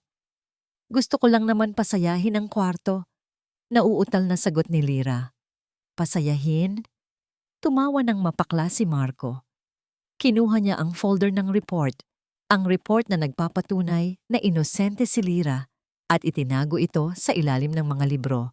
Sa halip, kinuha niya ang isang vase sa mesa at ibinalibag ito sa pader malapit kay Lira. Crash! Napasigaw si Lira at napaupo sa gulat. Nagkalat ang bubog sa paanan niya. Tigilan mo na ang pagpapanggap, Lira! Sigaw ni Marco. Ang mga mata ay puno ng luhang pilit na pinipigilan. Alam ko na ang totoo. Alam ko na kung bakit ka nandito. Hindi dahil gusto mo akong alagaan. Nandito ka dahil sugaro lang tatay mo. Nandito ka para perahan ako pang kasino niya. Nanlaki ang mata ni Lira. Paano mo? Marco, hindi. Huwag ka nang magsinungaling. Putol ni Marco. Masakit ang bawat salita. Pero kailangan niyang gawin ito. Kailangan niyang saktan si Lira para umalis ito. Para iligtas ito. Pare-pareho lang kayo, mga parasitiko, mga linta. Tumayo si Lira, nanginginig, umiiyak. Hindi totoo yan. Mahal ko ang daddy ko. Hindi kami ganon. Talaga? Lumapit si Marco. Ang gulong ng wheelchair ay gumiling sa mga bubog. Kung gayon, patunayan mo. Umalis ka na dito. Layuan mo ako. Dahil nandidiri ako sa'yo. Nandidiri ako sa pamilya niyo. Tinitigan ni Lira si Marco. Hinahanap niya yung lalaking humawak sa kamay niya kagabi. Hinahanap niya yung lalaking tinanggap ang kare-kare niya. Pero wala. Ang nasa harap niya ay isang pader na bato. Kung yan ang gusto mo, bulong ni Lira, basag ang boses, aalis ako. Tumalikod si Lira at tumakbo palabas ng library. Iniiwan ang mga bulaklak na nahulog sa sahig. nayurakan at nasira. Pagkasara ng pinto, naiwan si Marco sa katahimikan. Dahan-dahan, yumuko siya at pinulot ang isang piraso ng gumamela na nahulog ni Lyra. Durog na ito. Isinubsob ni Marco ang mukha niya sa kanyang mga palad at doon, sa gitna ng nagkalat na bubog, humagulgol siya ng walang tunog. "Patawarin mo ako, Lyra." Bulong niya sa hangin. "Patawarin mo ako." Mabilis ang pagbagsak ng ulan. Parang galit ang langit. Sa kwarto ni Lyra, halos hindi na marinig ang sarili niyang paghikbi dahil sa lakas ng hampas ng hangin sa bintana. Tapos na siyang mag-impake, isang maleta lang. Iyon lang naman ang dala niya nung dumating siya at yun lang din ang dadalhin niya sa pag-alis. Iniwan niya ang lahat ng binigay ni Marco, ang mga damit, ang alahas, at ang arroz caldo na hindi na naubos sa mesa. "Ma'am Lyra, huwag po kayong umalis ng ganito." Pagmamakaawa ni Manang Elena habang nakaharang sa pinto. "Signal number 3 na po. Delikado sa daan." "Kailangan ko nang umalis, Manang," sagot ni Lyra. Matigas ang boses pero namamaga ang mata. Ayaw na niya sa akin dito. Pinalayas na niya ako. "Pero ma'am, Manang please." Putol ni Lyra. Hinalikan niya sa noo ang matanda. "Mag-iingat kayo dito. Bantayan niyo siya para sa akin." Hinila ni Lyra ang maleta palabas ng kwarto, pababa ng hagdan. Ang mansyon ay madilim at maginaw. Wala siyang nakitang Marco sa sala o sa library. Mabuti na rin iyon. Hindi niya kakayanin kung makikita niya ulit ang galit sa mga mata nito. Pagbukas niya ng main door, sumalubong sa kanya ang hagupit ng hangin. Basang-basa agad siya. May naghihintay na tricycle sa labas ng gate, pero nanginginig ang driver sa lamig. "Ma'am, hindi na po kaya ng taxi pumasok?" Sigaw ng driver. Pilit nilalakasan ang boses laban sa hangin. Baha na po sa tulay. Cut off na po ang daan palabas ng bayan. Natigilan si Lyra. "Ano? Pero kailangan kong makaluwas ng Maynila." "Wala pong makakaluwas ngayon. Maski 4x4 hindi na makatawid sa ilog. Umuwi na lang po kayo. Delikado." Biglang kumulog ng napakalakas. Boom! Parang sasabog ang langit. Kasabay nito, namatay ang lahat ng ilaw sa mansyon at sa buong barangay. Brownout. Naiwan si Lyra sa dilim, basang-basa sa ulan. Hawak ang maleta niyang puno ng sakit ng loob. Wala siyang choice. Sinara ng tadhana ang lahat ng pinto palabas. Bumalik siya sa loob ng mansyon. "Manang!" Tawag ni Lyra. Walang sumasagot. Ang tanging naririnig niya ay ang waga-aaas ng hangin na parang umiiyak na babae. Gamit ang flashlight ng cellphone, umakyat si Lyra sa taas. Hinanap niya si Manang Elena sa kwarto ng mga katulong pero wala ito doon. Siguro ay nasa likod bahay, nagsasara ng mga bintana. Pagdaan ni Lyra sa tapat ng kwarto ni Marco, narinig niya ang kalabog. "Isara ka." "Peste! Isara ka!" Boses ni Marco. Galit. Natataranta. Kahit sinabi ni Marco na layuan siya, hindi natiis ni Lyra. Binuksan niya ang pinto. Sa liwanag ng kidlat, nakita niya si Marco sa may bintana. Nakabukas ito at pilit na isinasara ni Marco habang nakasakay sa wheelchair. Pero dahil sa lakas ng hangin at ulan na pumapasok, hindi niya ito mahila. Basang-basa na si Marco. Ang mga blueprint sa mesa niya ay nagliparan na. Ang ingay ng hangin, ang whoosh at bang ng mga bagay ay parang tunog ng bakal at semento na bumabagsak. Nakita ni Lyra na nanginginig si Marco, hindi lang sa lamig, sa takot. Bumabalik na naman ang trauma. "Marco!" Sigaw ni Lyra. Binitawan ni Lyra ang maleta at tumakbo palapit. "Umalis ka sabi eh." Sigaw ni Marco nang makita siya. Pero hindi siya makatingin dahil sa tubig ulan na pumapasok sa mata niya. Hindi nakinig si Lyra. Tinulak niya si Marco palayo sa bintana. "Ako na." Gamit ang buong puwersa niya, hinila ni Lyra ang bintana. Mabigat ito dahil sa hangin. Basag na ang salamin sa isang panel at hinihiwa nito ang hangin. Gumagawa ng nakakatakot na sipol. Lira, huwag, masusugatan ka, sigaw ni Marco. Pero buo ang loob ni Lira. Isang tulak pa. Click, naisara niya ang bintana at nalock ito. Biglang tumahimik ang kwarto, bagaman rinig pa rin ang hagupit sa laba. Hinihingal si Lira, basang-basa, nakasandal sa bintana. Tumutulo ang tubig mula sa damit niya papunta sa sahig. Nakatitig sa kanya si Marco. Gulat at takot. Bakit nandito ka pa? Tanong ni Marco. Mahina, parang batang nawawala.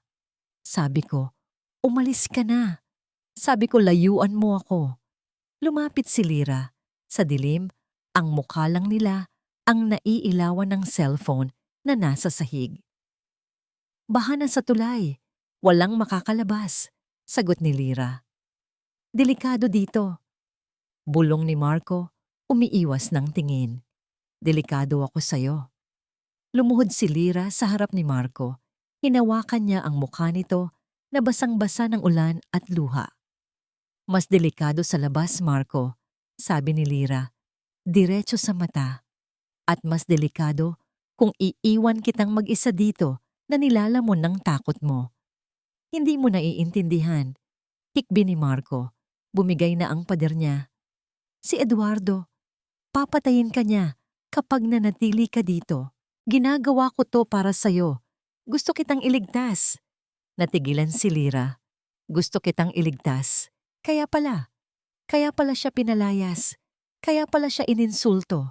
Hindi dahil galit ito, kundi dahil mahal siya nito. O at least, ayaw siya nitong mapahamak.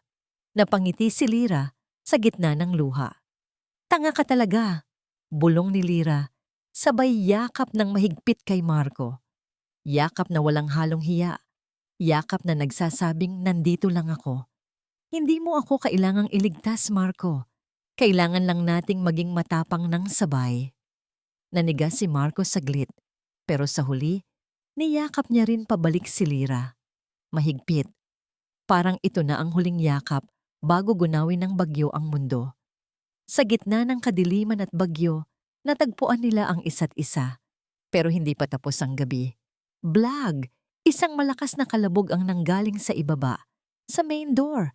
Hindi ito tunog ng hangin. Tunog ito ng kahoy na sinisira. Tunog ng tao. Bumitaw si Lira sa yakap. Nagkatinginan sila ni Marco. Nanlaki ang mga mata nila. Nakalakang pinto nung pumasok ako. Bulong ni Lira. Kinakabahan. Si Manang?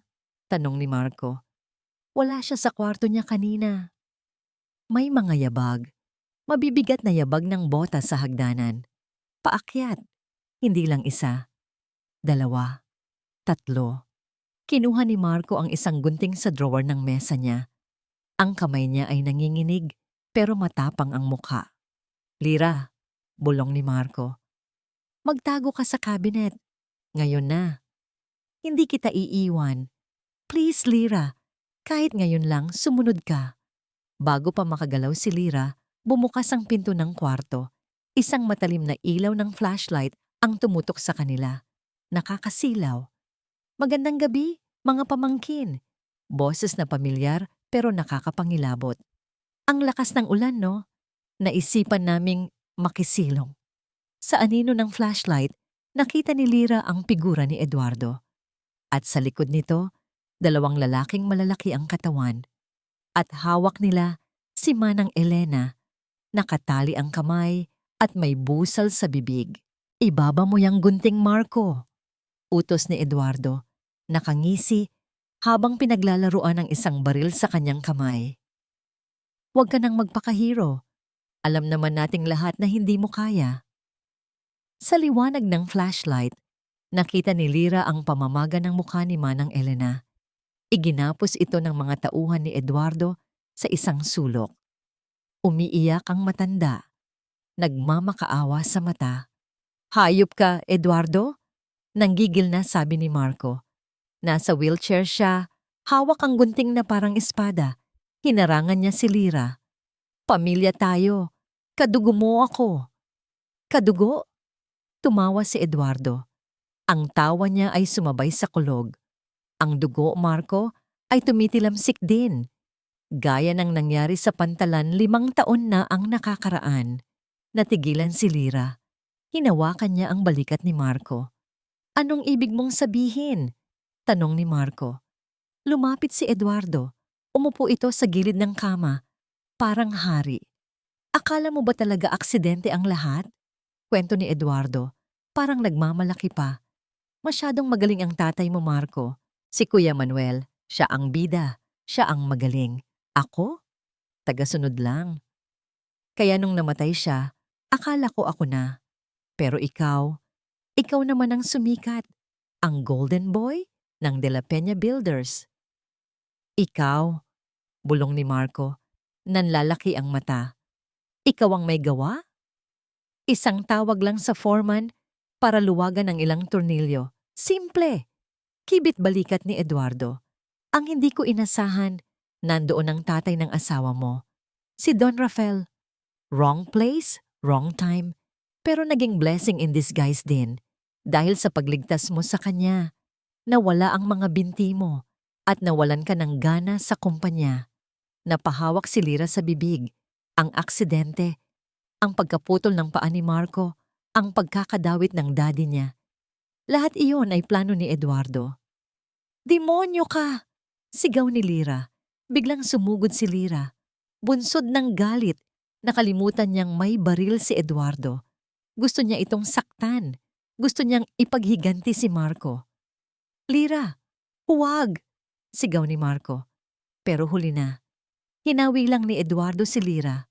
Pak! Isang malakas na sampal ang dumapo sa mukha ni Lira. Tumalsik siya sa sahig. Tumama ang ulo sa kanto ng cabinet. Lira! Nagdilim ang paningin ni Marco. Wala siyang pakialam kung lumpo siya. Wala siyang pakialam sa baril.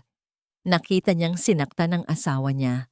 Gamit ang buong lakas ng kanyang mga braso, inihagis ni Marco ang sarili mula sa wheelchair papunta kay Eduardo. Nagulat si Eduardo. Hindi niya inasahan na ang isang lumpo ay tatalon. Bumagsak silang dalawa sa sahig. Nagbuno.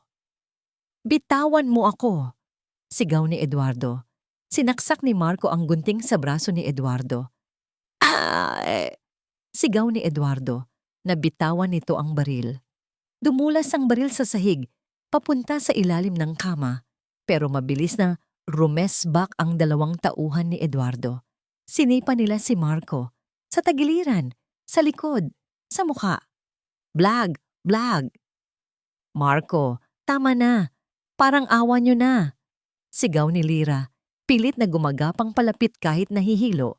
Walang laban si Marco sa 2 malalaking lalaki. Nakadapa siya sa sahig, duguan ng mukha, habang walang awang pinagsisipa. Pero ang mata niya ay nakatingin kay Lira. Takbo. Lira. Takbo. Bulong ni Marco bago siya muling sipain sa tiyan. Tumayo si Eduardo. Hawak ang dumudugong braso. Galit na galit. Patayin niyo na yan. Utos ni Eduardo. Tapos sunugin niyo ang bahay. Palabasin niyong accident dahil sa bagyo. Binunot ng isang tauhan ang kutsilyo. Huwag! Biglang tumayo si Lira. Sa kamay niya, hawak niya ang efficacent oil na nasa mesa. Binuksan niya ito at isinaboy sa mata ng lalaking may hawak ng kutsilyo. Aray! Ang mata ko! Sigaw ng lalaki. Nabitawan ng patalim habang kinakamot ang mata. Ang menthol ay parang asido sa mata. Sinamantala ni Lira ang pagkakataon. Kinuha niya ang lampshade at ihinampas sa ulo ng isa pang tauhan. Crack! Bumagsak ang lalaki. Hinihingal si Lira. Nanginginig. Pero nakatayo siya sa pagitan ni Marco at ng mga kalaban. Wala nang mananakit sa asawa ko. Bulong ni Lira. Ang boses ay puno ng tapang. Ito ang tapang ng isang babaeng nagmamahal. Tumawa si Eduardo. Kinuha niya ang baril na nasa ilalim ng kama. Itinutok niya ito kay Lira. Sweet, sabi ni Eduardo. Pero tapos na ang drama. Ikinasa ni Eduardo ang baril. Paalam, Lira. Ipinikit ni Lira ang mga mata niya. Hinihintay ang putok. Pero may narinig silang tunog. Hindi putok ng baril, kundi boses. Ang dugo, Marco, ay tumitilamsik din. Akala mo ba talaga aksidente ang lahat? Isang tawag lang sa foreman. Napatigil si Eduardo. Nanlaki ang mata. Ang boses niya, nanggagaling sa ilalim ni Marco.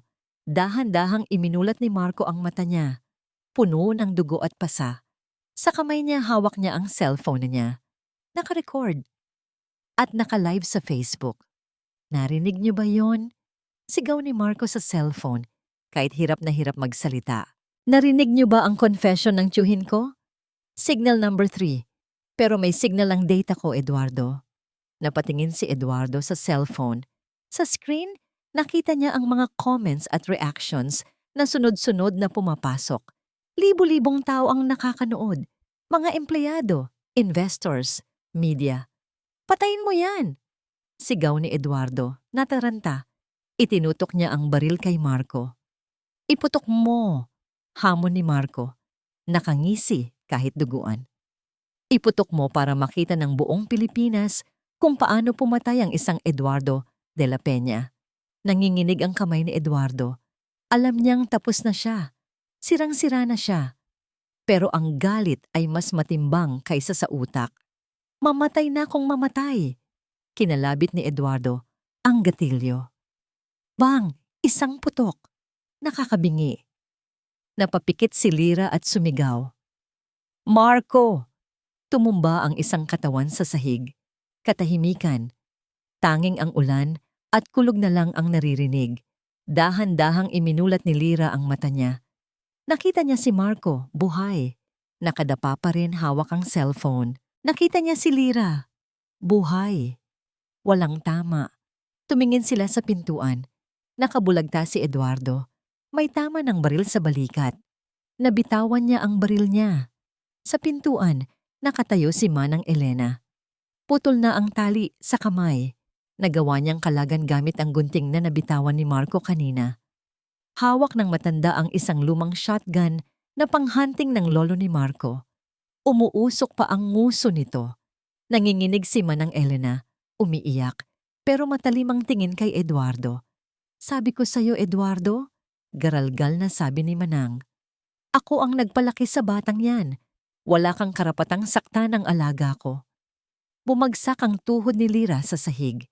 Gumapang siya palapit kay Marco at niyakap ito ng mahigpit. Umiiyak sila pareho. Halo-halo ang dugo at luha. Sa gitna ng bagyo. Sa gitna ng gulo. Ligtas na sila. Nang sumikat ang araw kinabukasan, tumila na ang bagyo. Ang iniwan nito ay sirang mga puno, basang lupa, at isang mansyon na puno ng mga pulis. Si Eduardo at ang kanyang mga tauhan ay dinala na sa ospital ng bayan bago ilipat sa kulungan. Si Manang Elena, matapos magbigay ng testimonya, ay inaalagaan ngayon ng kanyang anak sa kabilang baryo. Ang shotgun, lisensyado daw yon sa lolo ni Marco at matagal nang nakatago sa ilalim ng sahig. Isang sikreto na tanging si Manang lang ang nakakaalam. Sa loob ng master bedroom, tahimik si Lira habang nililinis ang mga sugat sa mukha ni Marco. Nakaupo si Marco sa kama, nakasandal sa mga unan. Wala na ang wheelchair. Dahan-dahan naman, reklamo ni Marco nang madiinan ni Lira ang pasa sa gilid ng labi niya. Kasalanan mo, sagot ni Lira, pero may ngiti sa boses niya. Sino ba kasing nagsabing tumalon ka mula sa wheelchair na parang si Superman? Nakita kong sasampalin ka niya. Bulong ni Marco, hindi makatingin kay Lira. Nadilim ang paningin ko. Natigilan si Lira. Dahan-dahan niyang ipinatong ang bulak na may betadine sa mesa. Tinitigan niya ang asawa niya, ang lalaking minsan niyang tinawag na halimaw. Hinawakan ni Lira ang kamay ni Marco. Salamat, bulong ni Lira. Salamat sa pagligtas mo sa akin. Tumingin si Marco sa kanya. Hinawakan din nito ang kamay ni Lira. Salamat sa hindi mo pag-alis, sagot ni Marco. Tumahimik sila. Walang halik, walang yakap. Ang paghawak lang ng kamay ay sapat na. Sa gitna ng gulo, sa wakas, nagkakaintindihan na sila. Anong Anong plano mo ngayon? Basag ni Lira sa katahimikan. Sa kumpanya, sa buhay. Napabuntong hininga si Marco. Hindi ko alam. Magulo pa ang lahat. Sirang-sira ang pangalan ng De La Peña. Baka ibenta ko na lang ang lahat at natigilan siya. At ano? At manirahan sa isang maliit na bahay sa probinsya, yung walang hagdan. Napangiti si Lira, isang totoong nangiti. Magandang plano yan, sabi ni Lira. Pero bago yan, may kailangan muna tayong gawin. Tumayo si Lira at kinuha ang isang bagay mula sa kanyang bag. Ang lumang rosaryo na gawa sa kahoy. Inabot niya ito kay Marco. Sa tingin ko, kailangan mo nang ibalik ito sa may-ari. Sabi ni Lira. Tinitigan ni Marco ang rosaryo. Pagkatapos, tumingin siya kay Lira. May pag-aalala sa mga mata niya. Sigurado ka? Tanong ni Marco. Kaya mo na ba siyang harapin? Tumango si Lira. Oo, dahil hindi na ako galit. Gusto ko lang malaman ang lahat. At gusto kong makita niyang okay ka. Na okay tayo. Kinabukasan dumating ang isang van sa mansyon. Walang media, walang abogado. Isang simpleng van lang. Sa tulong ni Lira, maingat na sumakay si Marco. Sa buong biyahe papuntang Maynila, magkahawak ang kamay nila. Hindi sila nag-usap, pero ramdam nila ang suporta ng isa't isa. Huminto ang van sa harap ng Santillan Care Home. Pagbaba nila, sinalubong sila ng nakayukong si Don Rafael. Payat na payat ito. Puti na ang buhok. Ang dating tindig na puno ng awtoridad ay nawala na. Napalitan ng hiya at pagsisisi. Anak, bulong ni Don Rafael kay Lira. Nangingilid ang luha, pero hindi nagsalita si Lira. Tumabi lang siya at hinayaan si Marco na humarap sa kanyang ama. Nasa wheelchair ulit si Marco. Tinitigan niya si Don Rafael. Walang galit sa mukha ni Marco. Pagod lang. 5 taon, Don Rafael. Panimula ni Marco. Ang boses niya ay kalmado. 5 taon kong tinago ang sikretong ito para protektahan ang anak niyo. Napahagulgol si Don Rafael. Lumuhod ito sa harap ng wheelchair ni Marco. Patawarin mo ako, Marco. Patawarin mo ako, anak. Iyak ng matanda. Duwag ako. Natakot ako. Bata pa si Lira noon. Ayokong masira ang pagtingin niya sa akin. Patawarin mo ako. Hindi umimik si Marco. Hinayaan niya lang na ilabas ng matanda ang lahat ng bigat na kinimkim nito sa loob ng 5 taon. Nang medyo kumalma na si Don Rafael, inilahad ni Marco ang kanyang kamay. Sa palad niya, naroon ang rosaryo. Hindi sa akin to, sabi ni Marco. Naiwan niyo to nung binuhat ko kayo palayo sa mga bakal. Ito ang pinanghawakan ko nung akala ko mamamatay na ako. Siguro ito ang dahilan kung bakit buhay pa ako ngayon, para maisauli ko sa inyo. Nanginginig na kinuha ni Don Rafael ang rosaryo. Hinalikan niya ito. Pagkatapos, tumingin siya kay Marco at pagkatapos ay kay Lira. Paanong mapapatawad mo ang isang katulad ko? Tanong ni Don Rafael. Tumingin si Marco kay Lira. Ngumiti si Lira sa kanya, isang nanangiting nagsasabing, kaya mo yan. Ibinalik ni Marco ang tingin kay Don Rafael. Hindi ko pa alam, sir. Pag-amin ni Marco. Siguro hindi pa ngayon. Siguro hindi pa bukas. Pero ang pagpapatawad, parang paghilom ng sugat. Matagal. Masakit. Pero kailangang simulan. Huminga ng malalim si Marco. At ang simula ay ang pagtanggap na pare-pareho lang tayong biktima dito. Biktima ni Eduardo. Biktima ng pagkakataon at biktima ng mga maling desisyon. Tumayo si Don Rafael. Tumingin siya sa anak niya at pagkatapos ay sa lalaking nagligtas sa kanya. Sa wakas, naintindihan niya. Ang utang na loob ay hindi binabayaran ng pera. Binabayaran ito ng katotohanan at ng pagpapakumbaba. Pumasok muna kayo, sabi ni Don Rafael. Magtimpla tayo ng kape. Sa unang pagkakataon sa loob ng 5 taon, Sabay na pumasok sa pintuan ng Santillan Care Home ang 3 taong pinagbuklod at winasak ng iisang trahedya. Hindi pa tapos ang laban, pero tapos na ang digmaan sa kanilang mga puso. Lumipas ang 6 na buwan. Ang dating madilim at malamig na mansyon sa Batangas ay unti-unti nang nagkakaroon ng buhay. Ang hardin na dati ay puno ng damo, ngayon ay namumulaklak na muli. Si Manang Elena, matapos ang ilang linggong pagpapahinga, ay bumalik na sa mansyon. Ayaw daw niyang iwan ang kanyang alaga. Ang pangalan ng De La Peña ay nasira sa mundo ng negosyo, pero sa maliit na bayan nila, nagsimula itong mabango muli. Ibinenta ni Marco ang halos lahat ng shares niya sa kumpanya. Ang perang nakuha niya ay ginamit niya para itayo ang De La Peña Santillan Foundation, isang charity na nagbibigay ng libreng physical therapy at prosthetic legs para sa mga mahihirap na naaksidente.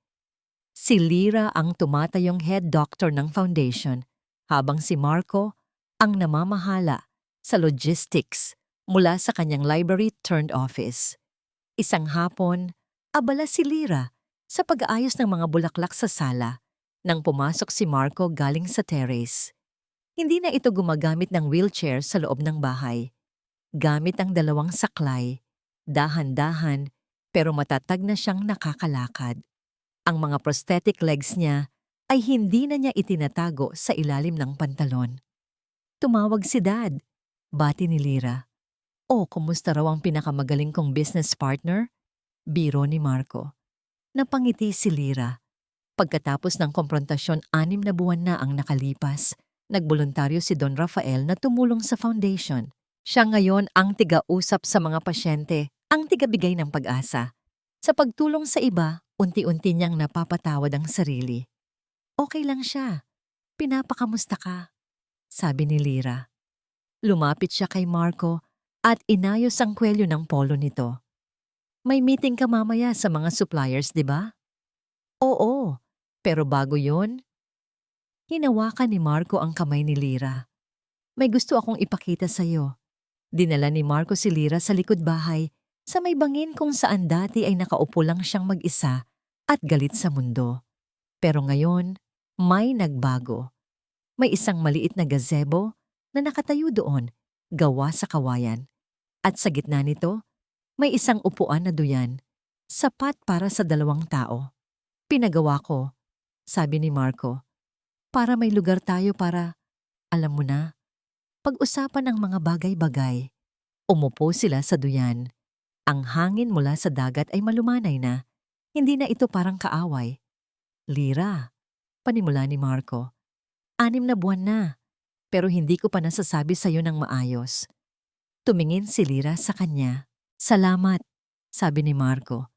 Salamat sa pagdating mo sa buhay ko. Tinuruan mo akong magtiwala ulit. Tinuruan mo akong tumayo ulit. Sa literal na paraan. Hinawakan ni Lyra ang pisngi ni Marco. At ikaw, sagot ni Lyra. Tinuruan mo ako kung ano ang tunay na kahulugan ng pag-ibig. Hindi pala ito yung parang sa fairy tale. Ang tunay na pag-ibig, parang pag-aalaga ng halaman, dinidiligan, inaarawan, at minsan, kailangan mong bunutin ang mga damo sa paligid para lumago ito ng maayos. Napangiti si Marco. So damo pala si Eduardo? Nagtawanan sila. Isang tawang magaan, malaya, at puno ng pagmamahal. Marco, sabi ni Lyra, sumeryoso ang mukha. Yung kontrata natin, di ba sabi doon, 1 year lang? Malapit na. Natigilan si Marco, nawala ang nangiti niya. Oo nga pala, ang kasal nila ay isang kasunduan lang. Gusto mo na bang umalis? Tanong ni Marco, may takot sa boses. Umiling si Lyra. Kinuha niya ang kamay ni Marco at idinikit ito sa kanyang dibdib. Gusto kong punitin na yung kontrata. Bulong ni Lyra. At palitan ng bago. Isang kontratang hindi nakasulat sa papel, kundi dito. Itinuro niya ang puso ni Marco at pagkatapos ay ang puso niya. Isang kontratang panghabang buhay. Hindi na nagsalita si Marco. Dahan-dahan, inilapit niya ang mukha niya kay Lyra. Sa ilalim ng papalubog na araw, sa harap ng dagat na minsan ay sumisimbolo sa kanyang trahedya, naganap ang kanilang unang halik. Hindi ito halik ng pagnanasa, hindi ito halik ng pangangailangan. Ito ay halik ng pasasalamat, halik ng pag-asa, halik ng dalawang pusong wasak na sa wakas ay nabuo ng muli. Dahil sa isa't isa, makalipas ang 2 taon. Ang dating mansyon sa Batangas ay hindi na mansyon, isa na itong tahanan. Sa malawak na hardin, may isang batang lalaki na humigit kumulang 1 taong gulang, masayang tumatawa habang hinahabol ang isang paru-paro. Medyo humahapay pa ito sa paglakad, pero sa tuwing matutumba, bumabangon itong muli, puno ng determinasyon. "Manuel, dahan-dahan lang anak," tawag ng isang babae mula sa gazebo. Si Lyra. Ang mga mata niya ay puno ng saya habang pinapanood ang kanyang anak. Sa tabi niya, nakaupo si Marco. Wala na ang mga saklay. Gamit ang kanyang mga prosthetic legs, nakakalakad na siya ng halos normal. Mayroon pa ring bahagyang kimpas, isang paalala ng nakaraan. Pero hindi na ito simbolo ng kahinaan, kundi ng katatagan. "Manang-mana sa'yo," sabi ni Marco. Inaakbayan si Lyra. "Matigas ang ulo." "At manang-mana sa'yo," ganti ni Lyra. Sumasandal sa balikat ng asawa. Hindi sumusuko. Tumingin sila sa kanilang anak, si Manuel, na ipinangalan sa ama ni Marco. Sa di kalayuan, nag-aayos ng pananghalian sa isang picnic blanket si Don Rafael kasama si Manang Elena. Magkasundo na ang dalawa na parang matagal nang magkapatid. Tuwing weekend, dumadalaw si Don Rafael para makasama ang kanyang apo. Ang pagpapatawad ay hindi isang iglap. Ito ay isang proseso. At sa loob ng 2 taon araw-araw, pinili nilang lahat na magpatawad. Pinili ni Marco na patawarin ang nakaraan. Pinili ni Lyra na patawarin ang pagkakamali ng kanyang ama. At pinili ni Don Rafael na patawarin ang sarili.